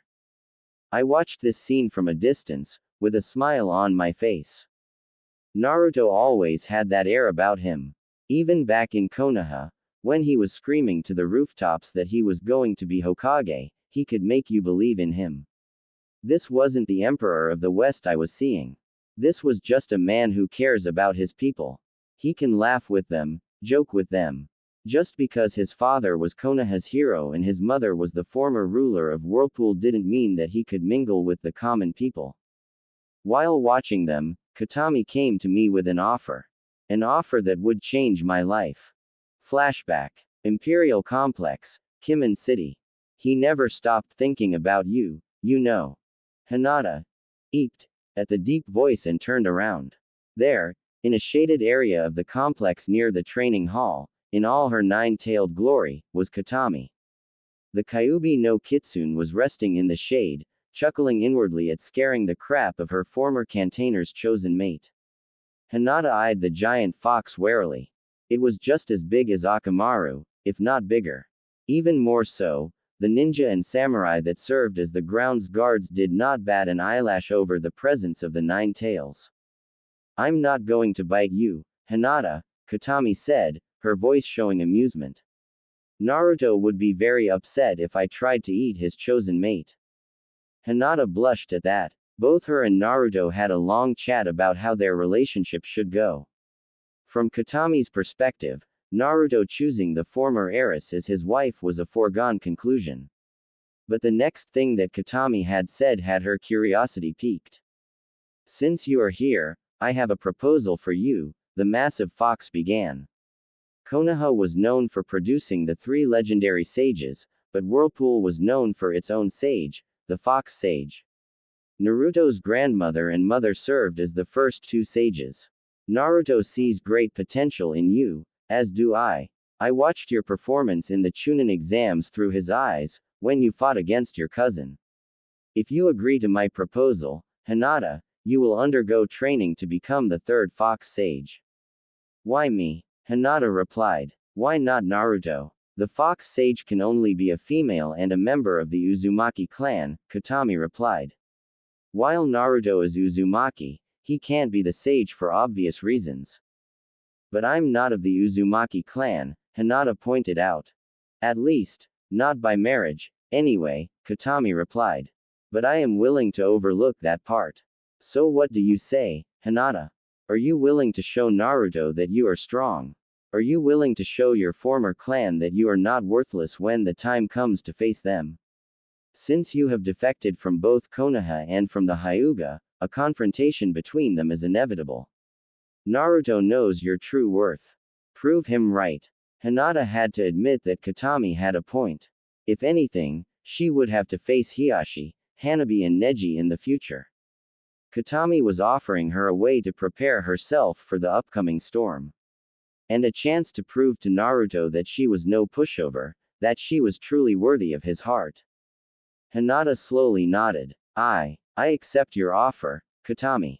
The Nine-Tails smiled, showing off her rows of sharp teeth. Good, Hinata. The training will take at least 6 months. I will teach you ninjutsu and taijutsu, as well as how to heal. What is your elemental release? The Hyugas are mostly attuned to water, but mine is fire release. Hinata sounded ashamed. Katami caught on immediately. You have nothing to be ashamed for, Hinata. Fire is the strongest of the elemental releases. Naruto is a master of wind and fire. You have the potential to become even better than Mito and Kushina. Oh, yes, Hinata. You will become great. In the back of her mind, Hinata wondered just what she had gotten herself into. End flashback. Entry 3. My training to become the third fox sage began the following day. The fox sage is 3 parts: part healer, part warrior and part assassin. Mito was the better assassin, while Kushina was the better warrior.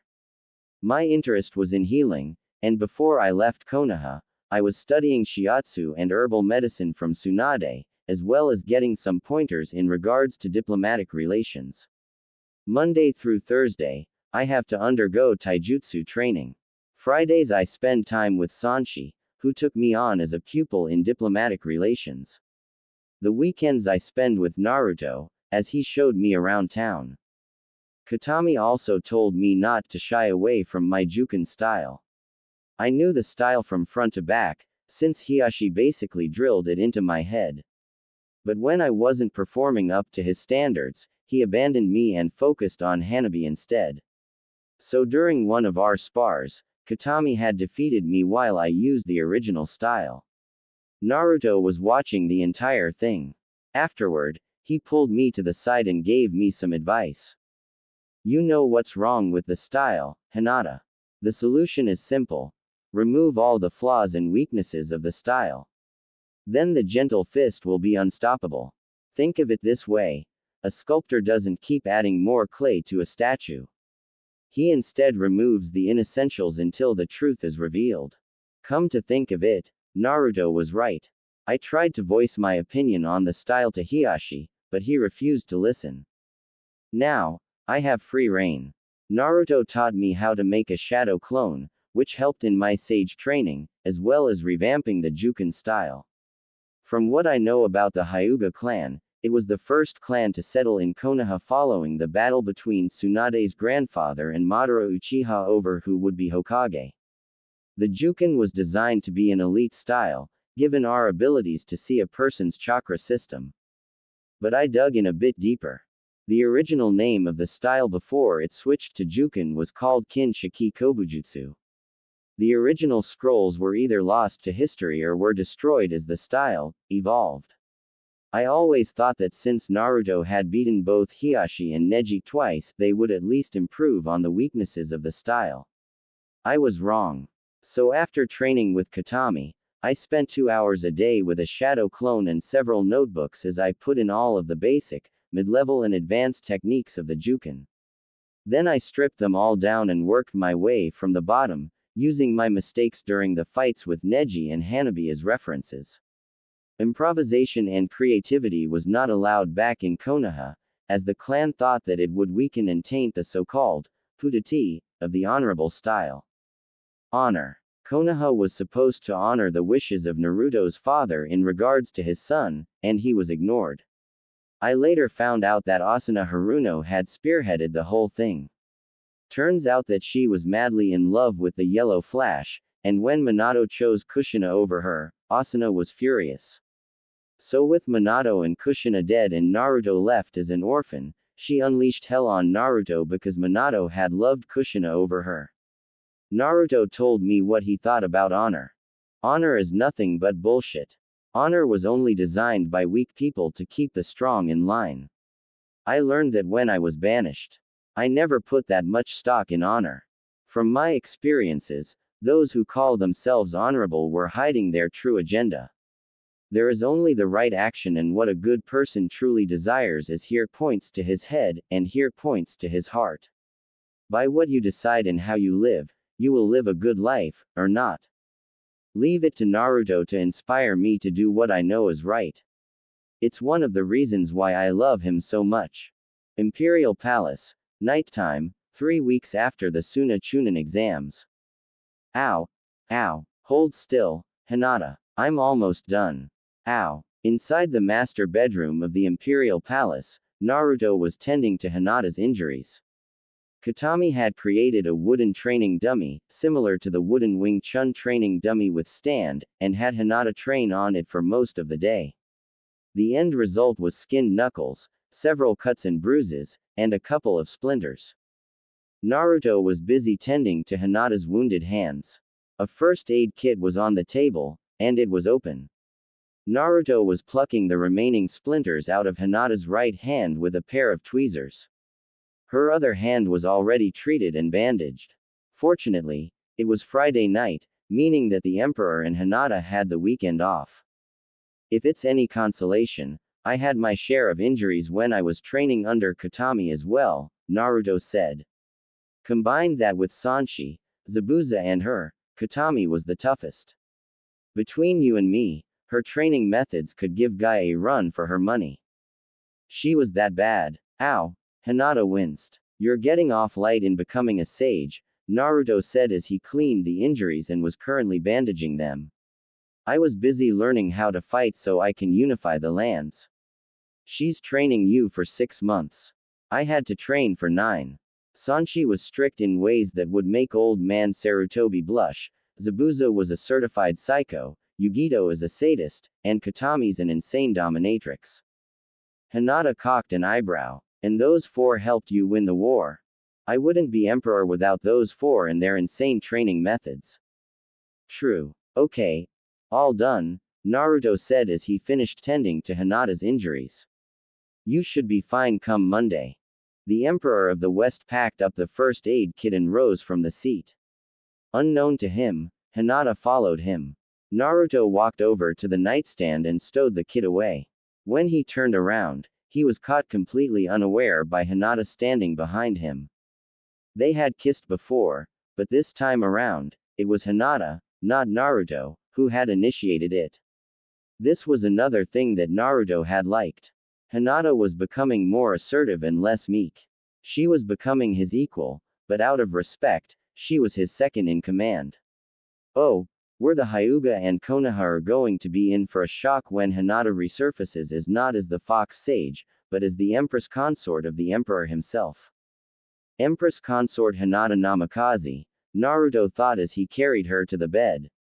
I like that. The couple would make out for most of the night. They both agreed that they would take their relationship further when they were both ready. Right now, this was all they needed for the moment. Entry 4. Naruto has received a copy of the bingo book from Tamari. Sure enough, it has my profile in it. A-ranked missing ninja with a retrieve on-site order. Even more worse was the bounty contract that came with the bingo book. 20 million ryo. That's more than half of what Asuma is worth. Good thing that Naruto does not plan on heading back east for a while. But I'm not worried. Naruto will protect me. I've seen him in action and he will not hesitate to kill anyone who threatens his empire or those he care about. This also verified my desire to become even stronger. I also was introduced to A, the former Raikage of Kumo. Given the fact that I was nearly kidnapped by Kumo ninja when I was a child, I was wary. A reassured me that the incident in which Hizashi had lost his life was his predecessor's doing, as he wanted the Byakugan. I knew that Yugito was a Jinchuriki, as was A's brother. Naruto verified it for me. 2 of his elite guards were formerly of the Akatsuki, the organization of S-class criminals back east. Naruto had intercepted the surviving Jinchuriki and offered them asylum within the empire. As for Konan and Yahiko, he had them place inside his elite guard not only to protect him, but also to keep an eye on both of them. So far, Katami has not seen any reason not to trust them. While I was training with Katami, she told me the whole story. The 6-path sage, the 10-tailed beast, Madara's Eye of the Moon plan, and Naruto's plans in trying to stop it from destroying everything. I hope that Naruto succeeds in destroying the Akatsuki and Madara. Entry 5. My research into overhauling the Gentle Fist is progressing smoothly. Back when I was in Konaha, I asked that bastard I once called father about it. His reply: the Kin Shiki Kobujutsu is forbidden for a reason, Hinata. Not that it would matter since you are a weakling. What he didn't know was that one night I snuck inside the main house and after searching through his study, I found the Kin Shiki scroll. They did not give me any fighting techniques, but it did give me a bit of history on the predecessor to the Gentle Fist. The forbidden style of Kobujutsu was in the eyes of the main branch, a primitive style, designed to take on multiple targets. In layman terms, it was a style based on instinct. One thing that they did incorporate into the Gentle Fist was the 8 trigrams, and made it a more lethal move.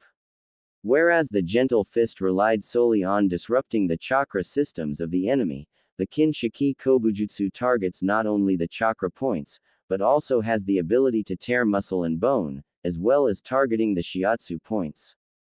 The only reason I did not research this further was that I was pushed into the cadet branch. Naruto was my test subject. Or rather, a shadow clone of his while he and Katami watched. I first started with the basics of the Kin Shiki. The Kin Shiki is above all things, a fighting style that can be used to deceive the opponent, and to exploit their weaknesses. I took down the clone in less than 10 minutes. My theories on the Kin Shiki proved to be correct. No fixed positions, no set movements. It's a lot like Naruto's fighting styles, professional and direct, no wasted movements whatsoever. If the basics can drop a clone in less than 10 minutes, then I would like to see how the advanced styles will do. Entry 6. At the meeting of the Imperial Council, Naruto introduced me to the other council members. Sanshi I already met. I sat in on the council meeting. The others had heard only an inkling about me, that the Emperor has finally found someone worthy of his heart. I think Lady Ahara was disappointed that she was unable to arrange a marriage with one of her daughters to the Emperor, but she was still happy for Naruto. I told them the truth about my past. How Naruto and I came up together in the Konaha Ninja Academy, all the way to the events during the Chunin exams in Suna. I also told them that Katami was training me to become the next sage and that Naruto and I decided to marry once my sage training is complete.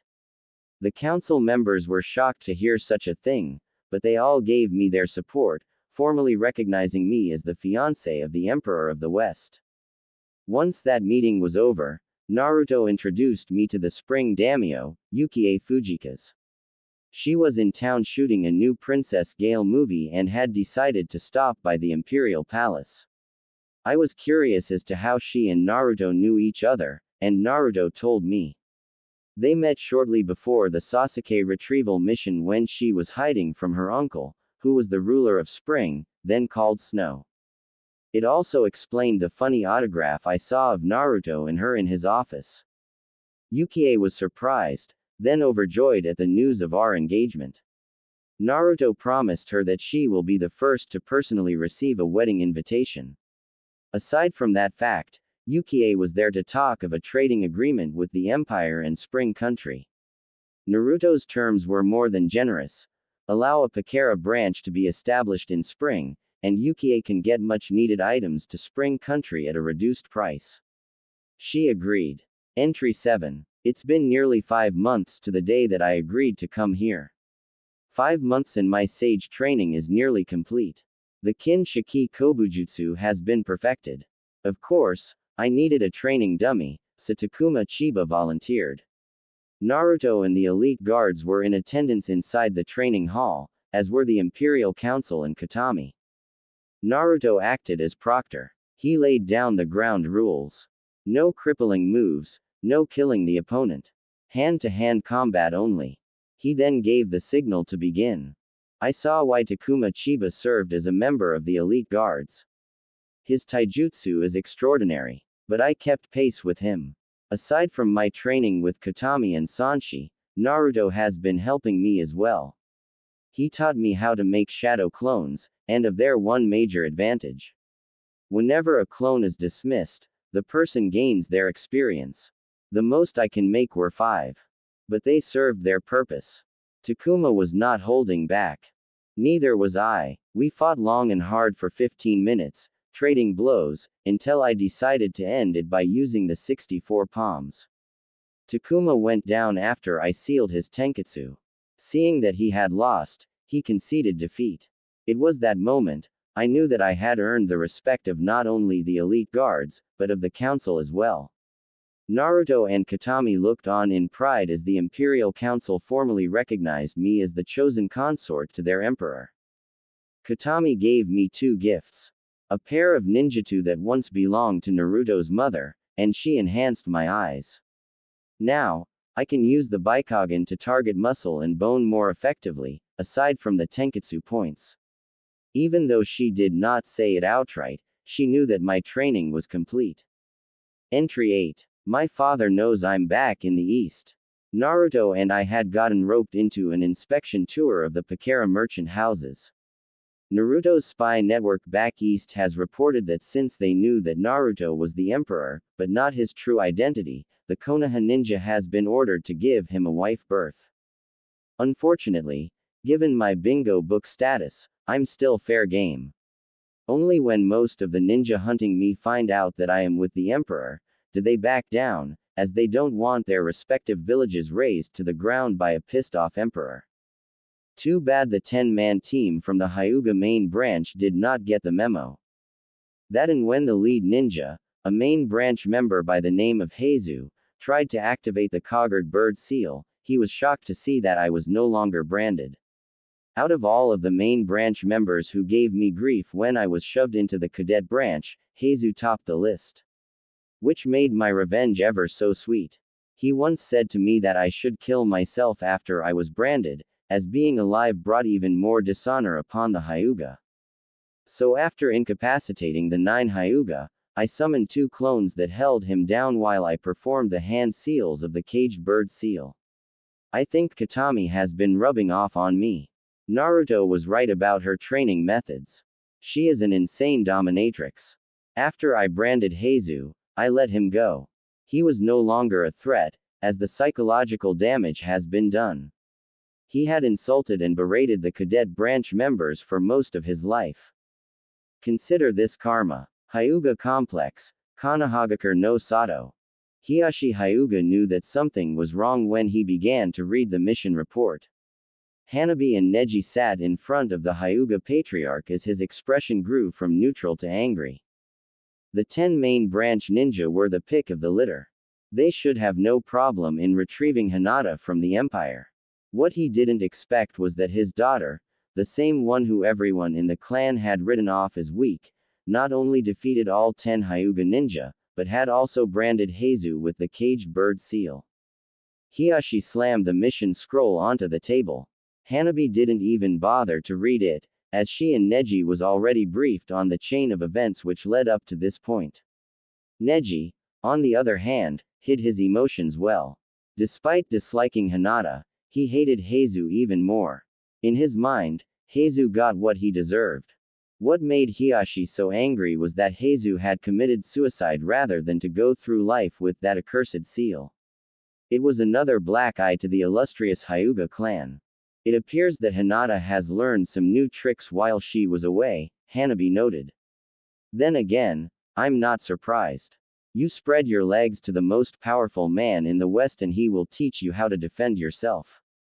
Hotaru will be most displeased when he finds out that his son has committed suicide, Hiyashi said. Turning to his remaining daughter and nephew, he gave them their orders. Hanabi, Neji, find Hinata, and bring her back. I don't care how it's to be done. If we do that, then we risk the wrath of the Emperor, Neji pointed out. This is a clan matter, Hiyashi snapped. He can always find another whore to keep him warm at night. If word gets out that Hinata has been freed from her seal, but also drove a main branch member to suicide, then we will lose our standing in Konaha. See to your orders. Hanabi and Neji nodded and left the room. Entry 9. I was with Naruto and the others in the Fire Capital, where Naruto was inspecting the consulate and the Pakara branch. It was there that we were invited to the Fire Daimyo's estate. Not one to turn down such an offer, Naruto and I accepted. The old daimyo was courteous and cordial. Like most of the leaders in the elemental countries, he had been following the Emperor's story with great interest. The daimyo was most surprised when Naruto revealed to him his true identity. His exact words were, "To think that Minato's son would have become the Emperor of the West. Your father was my friend, Your Grace. And I am yours." He also said that he was the one who had personally intervened when Konaha had tried to have him placed inside the bingo book following his banishment. Sadly, as I had willingly deserted Konaha, there was nothing that he could do for me. But since I am going to be his wife, I will automatically be protected by diplomatic immunity. When Naruto asked who was responsible for getting him out of the bingo book, the Fire Lord remained silent on the matter. It was after we had left the Fire Lord's estate, that I saw that Neji and Hanabi were waiting for me near the Imperial Consulate. Naruto and the others stepped to the side, as they understood that this was my fight. Hanabi was complacent in her superiority, thinking that she would be the one who could do what the others couldn't. As for Neji, I had some unfinished business with him, stemming back from when he tried to kill me during the Chunin exams. It was a 2-on-1 match. Juken versus the Kin Shiki. Hanabi was no problem, as she was so full of herself, thinking that I would be an easy victory. As Sanchi once told me, pride comes before destruction and haughtiness before the fall. So imagine Neji's surprise when I calmly put down Hanabi without breaking a sweat before turning to him. We still have a score to settle, cousin, I snarled. Hanabi was reckless, was Neji's reply. The Emperor can't help you this time. Neji underestimated me. He wasn't expecting either the Kitsune Ryu Taijutsu or the Kin Shiki Kobujutsu. The prodigy of the Hyuga branch clan has fallen off his glorified pedestal. Flashback. Fire capital, fire country. Neji sank to his knees. The battle between himself and Hinata had gone in a direction that he did not expect. Even Hanabi was shocked as she held her limp arm with her good hand, Hinata having closed off the Tenketsu points, as well as dislocating it for good measure. Hinata stood tall, barely winded from the 2-on-1 battle between Neji and Hanabi. Inside, she was bursting with pride. The Kin Shiki Kobujutsu has exceeded her expectations in its first major test. Hinata tapped one finger on her chin. Now, what does this remind me of? Oh, yes, the Chunin exams, when you tried to kill me out of spite. Now the roles have been reversed. You're still weak, Neji hissed. You were never cut out to be a ninja. You're wrong about that, Hinata replied as she activated her Byakugan. You tried to kill me, now let me return the favor. Neji's eyes went wide. This wasn't the meek Hinata he remembered. This new Hinata was more driven, more focused, and more ruthless. You wouldn't. Her hands were laced with purple-tinted chakra as she unleashed her final attack on Neji. One that Naruto recognized all too well. Oh, I would, cousin, she replied, her voice laced with venom when she called Neji by his title. 8 trigrams. 64 palms. With that, Hinata charged. 1 becomes 2. 2 becomes 4. 8. 16. 32. 64. Hinata finished with a double palm strike to the sternum that lifted Neji off his feet and sent him crashing into Hanabi. The current heiress looked on with fear as the former heiress calmly drew her ninjutsu and approached the both of them. I can just as easily kill the both of you and send your heads back to Konaha as a warning, Hinata hissed as she deactivated her Byakugan, the lavender orbs taking on a purplish hue as she radiated killer intent. However, you two are more useful to me alive instead of dead. Give Hiashi a message for me, and I'll consider the both of you loose ends. She brought one of the ninjutsu to Hanabi's eye level. Can you do that for me? Fearfully, Hanabi nodded. Tell Hiashi that if he wants me, then he will have to do his own dirty work. If he is man enough to brand me with the caged bird seal, then he is more than man enough to come after me. I will be in Wave Country in 2 weeks. We will settle this once and for all. She sheathed her ninjutsu. Take him and leave. Hanabi did just as that. Flashback end. Entry 10. Sigh. When will these ninja ever learn? You think the ninja from Konaha would understand that trying to cash in on the bounty is a very bad idea. First it was the Anbu who attacked me in Water Country while we were visiting the Hidden Mist village. They learned the hard way that attacking a woman who can unleash a volley of arrows rapid fire from a chakra yumi is a bad idea. Then, Sakura Haruno attacked me while we were in Wave. Apparently, she was sent by Hiashi to soften me up before the match. So I sent her back to Konaha after performing the 64 palms on her. Naruto had watched the fight from the Pakara merchant house in Wave City and shook his head. It was not even a fair contest, he had told me after she was knocked out cold and sent packing.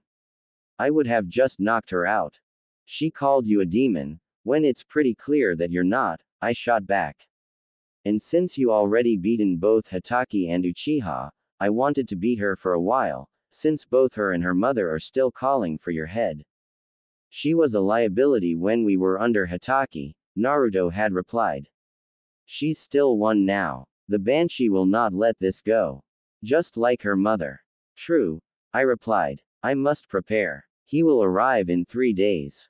In 3 days, I will shatter his sense of superiority once and for all. Snafu's notes. For the Hinata vs Hiashi fight, I look to Ip Man, the Donnie Yen flick, for inspiration. This is going to be very painful, for Hiashi. Wave Town, Wave Country. Watching from the sidelines, Naruto Namikaze had a slightly worried expression on his face. Fortunately, his hat had concealed the worry he had on his face as Hinata faced down Hiashi. Naruto knew that this was a long time coming. Even he knew about the emotional abuse Hiashi had put Hinata through, which had ultimately led to this final encounter between father and daughter. He wasn't worried for Hinata. He was worried about the state Hinata was going to leave Hiashi. But that was just a fleeting moment, as he looked on in anticipation of the inevitable match between the former heiress and her father. He had given some advice to Hinata before they made their appearance. Advice that was brief and straight to the point. Advice that even Hinata liked very much. Crush him. The people of Wave Town had given the two combatants a wide berth, as the battle was going to take place inside the town square, Naruto promising that he would personally pay for the damages that would soon follow from this battle. Hiashi was escorted by Hanabi Hyuga and 3 members of the main branch, while the Emperor and his elite guards backed Hinata. The Hyuga patriarch looked regal, yet intimating in his traditional robes, while Hinata was clad in her usual ninja jumpsuit. Having discarded her hoodie when she first arrived in the West, she had on something more practical, a black Junin-style flak vest, similar to what Naruto would sometimes wear. Her hair was tied into a single braid. Simply put, Hinata was ready to kick some major. So you finally come, Hinata drawled. Only when your so-called honor is compromised, do you actually take action instead of sending your underlings to do your dirty work. This has gone on long enough, Hinata, Hiashi snapped. You have tarnished the family name for the last time. Be warned, if you continue down this road, then you will not live to see the end of this day. But if you forsake the Emperor and return to the clan willingly, then I will spare your life. I think I will take the other option and beat you down, Hinata replied. You have called me weak because I was not the perfect little heiress that you wanted. Mother would be ashamed as to what you have become. Now Hiashi was incensed. Don't you dare dishonor her memory. You, who have betrayed your clan. Just to be a whore to that upstart of an emperor. We'll see if you can still warm his bed when I am through with you. The elite guards, Konan especially, were ready to take the arrogant Hyuga apart for that insult to the emperor's fiancé. But Naruto ordered them to keep their cool. This is Hinata's fight, he whispered. She must face her own demons and conquer them. Meanwhile, Hinata looked unfazed. I only wanted your recognition. You forsook your own daughter for your own political standing. When you branded me with the caged bird seal, that was the last straw. I have beaten Neji and Hanabi. She pointed to her father. You are the last link to my past, Hiashi Hyuga. It ends here. Q Resident Evil, Biohazard 5's, sad but true, for the duration of the fight. Hiashi activated his Byakugan and went into his Juken stance, while Hinata's eyes changed from lavender to violet as she activated her enhanced Byakugan, sans the bulging veins. She shifted into her Kinshiki stance, think Lily's stance, and waited for Hiashi to make the first move.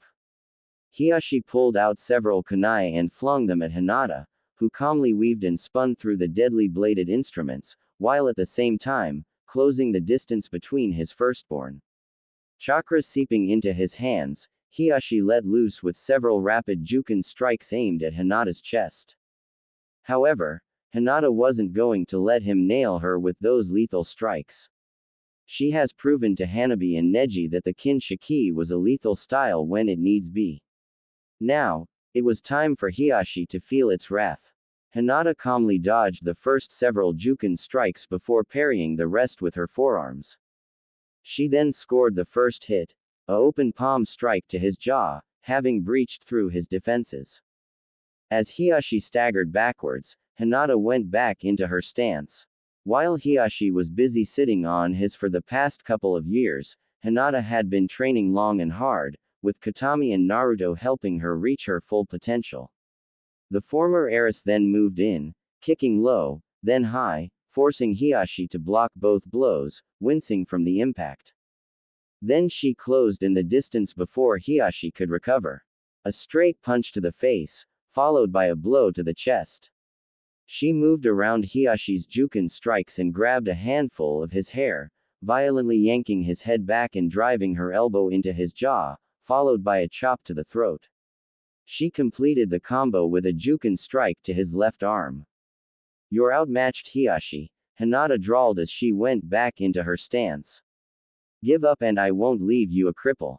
Hiashi took the moment to reopen his tenketsu. "You dare make demands of me? You are still weak. Yet, you were unable to get a hit off of me," Hinata pointed out. "Don't feel bad. Neji and Hanabi were the same."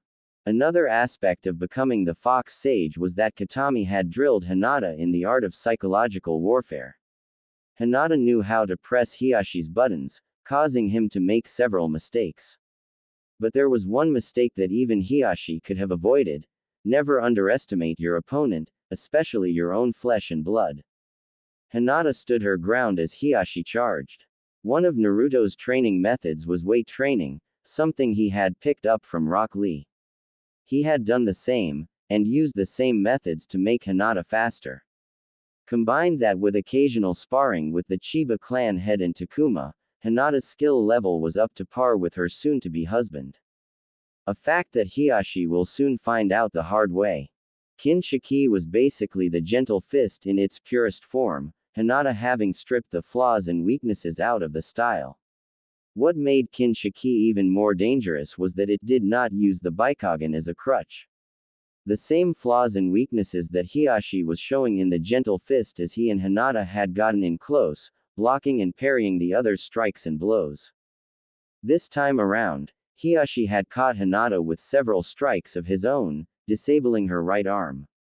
Hinata knocked him back with a kick to the jaw. Hiashi smirked when he saw that Hinata's arm was useless. Then his eyes widened when he saw the tenketsu open itself up again, showing that Hinata could once again use her arm. Hinata flexed her hand as the feeling rushed back into her hand. Surprised, Hinata taunted, "You have nothing else to teach me, old man. I have far surpassed you. Just give up." As the match continued, Naruto noticed two more people that had arrived to watch the match. Both were Konaha Junin. The first was male, with a beard, but no mustache, complete with an unlit cigarette, the female with undisciplined long hair and red eyes. Asuma and Kurenai Sarutobi. Naruto remembered that Kurenai was Hinata's sensei, and that she was married to Asuma shortly after Maru had made Genin. Asuma was watching him, while Kurenai was watching her former student with what appears to be pride on her face. Nudging Sana on his left and Yahiko on his right, he said, "Watch those two.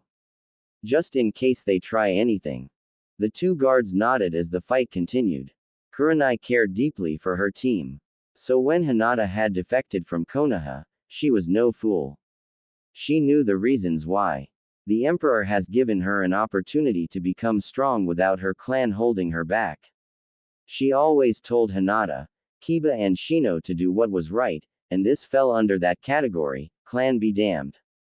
The Genjutsu mistress watched with a sense of pride as Hinata not only stood up to her father, but was also winning. She wasn't using the Juken style either. Well, it looked like the family style of the Hyuga, only that it was more purified. Kurenai nudged Asuma. "Looks like the rumors were true about him being here," she said, flicking her head towards the Emperor, dressed in all black, complete with the cage-style hat, flanked by his elite guards. Asuma nodded. "Still can't believe he was just a kid when he united the West. Looks like he was smitten with your student, probably the main reason why he took her." "Oh, if they only knew. Looks like your former student is holding her own against Hiashi," Asuma noted. Kurenai nodded. It made her sad to see that her former student was branded a missing ninja, but from what she had heard of the enigmatic Emperor of the West, she knew that he would protect her from all threats. Hinata ducked, then leaned backwards to avoid Hiyashi's attacks. Hiashi attempted a palm heel strike, only to have Hinata counter by calmly flipping him to the ground. Hinata raised one leg up in a vertical split before bringing the heel down on Hiashi, who rolled out of the way. Hiashi had been training hard for this day, this Hinata had realized. After Naruto had defeated both Neji and himself, Hiashi had gotten back into training. But Hinata too had been training, refining the Kin Shiki into a formidable, yet deadly style. Hiashi got a quick uppercut to his jaw, which stunned him long enough for Hinata to perform the heavenly spin, knocking Hiashi into the air. Hinata quickly summoned a shadow clone, which sent the Hyuga clan head crashing back into the ground following a hard kick to his torso. As Hiashi bounced from the impact of landing hard on the pavement, the shadow clone vanished. Hiashi got up, albeit a bit shakily as Hinata calmly stood there in her stance, determination in her eyes. The Emperor was calmly watching from the sidelines, pleased at how the battle was playing out. Kurenai and Asuma could make out that he was smiling, as Hinata had taken a page out of his playbook. Hinata had interlaced her hand with Hiashi's, and had twisted it to the point where the pain forced Hiashi down on one knee. That left Hiashi open, allowing Hinata to strike him in the face repeatedly with a closed fist, the same way that Naruto had done to both Kakashi and Kiba, before flipping him to the ground. Hinata calmly advanced on her father, whose eye was swollen shut from the barrage of punches, meaning that because of that, he could not use his Byakugan in that eye. Hiashi coughed up blood, as he got back to his feet. Hinata parried his Juken strike and smashed her palms against his ears, causing them to ring. His left arm was dislocated, the elbow broken following another attempt to attack. A punch to the stomach made the Hyuga clan head vomit his breakfast. As Hinata continued to ruthlessly dismantle the clan head, Asuma and Kurenai continued to watch from the sidelines. "This is wrong," Asuma said. "Why won't she just knock him out and get it over with?" "Because Hiashi had made Hinata's life a living hell," Kurenai replied. "So Hinata is due for some payback. Not that I blame her. Hiashi is a prick, and the main branch members need to get knocked down a peg or three." "So true, love," Asuma conceded. As Hiashi staggered to his feet, Hinata decided to end this battle once and for all. And she knew just how to do it. Now only it will serve as a message to the Hyuga, but it will leave quite an impression on her ex-father. Ducking under her father's attack, she nailed him with a palm heel strike. Unlike the Juken's version, Hinata struck Hiashi 3 times. The first was with her right palm, the second was with her left, and a rising open palm strike that knocked him back.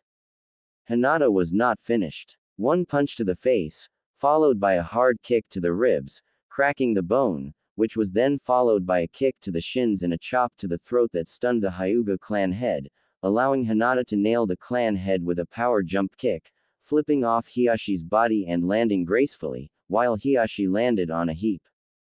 Hiashi quickly got back up, and fell to one knee soon after, coughing up more blood. Hiashi gasped. "You can't be this strong. You're a weakling." "It's over, Hiashi. I've won," Hinata countered. "Your Juken was no match for my Kin Shiki." Hiashi's eyes went wide at that declaration. You learned the forbidden style." "How?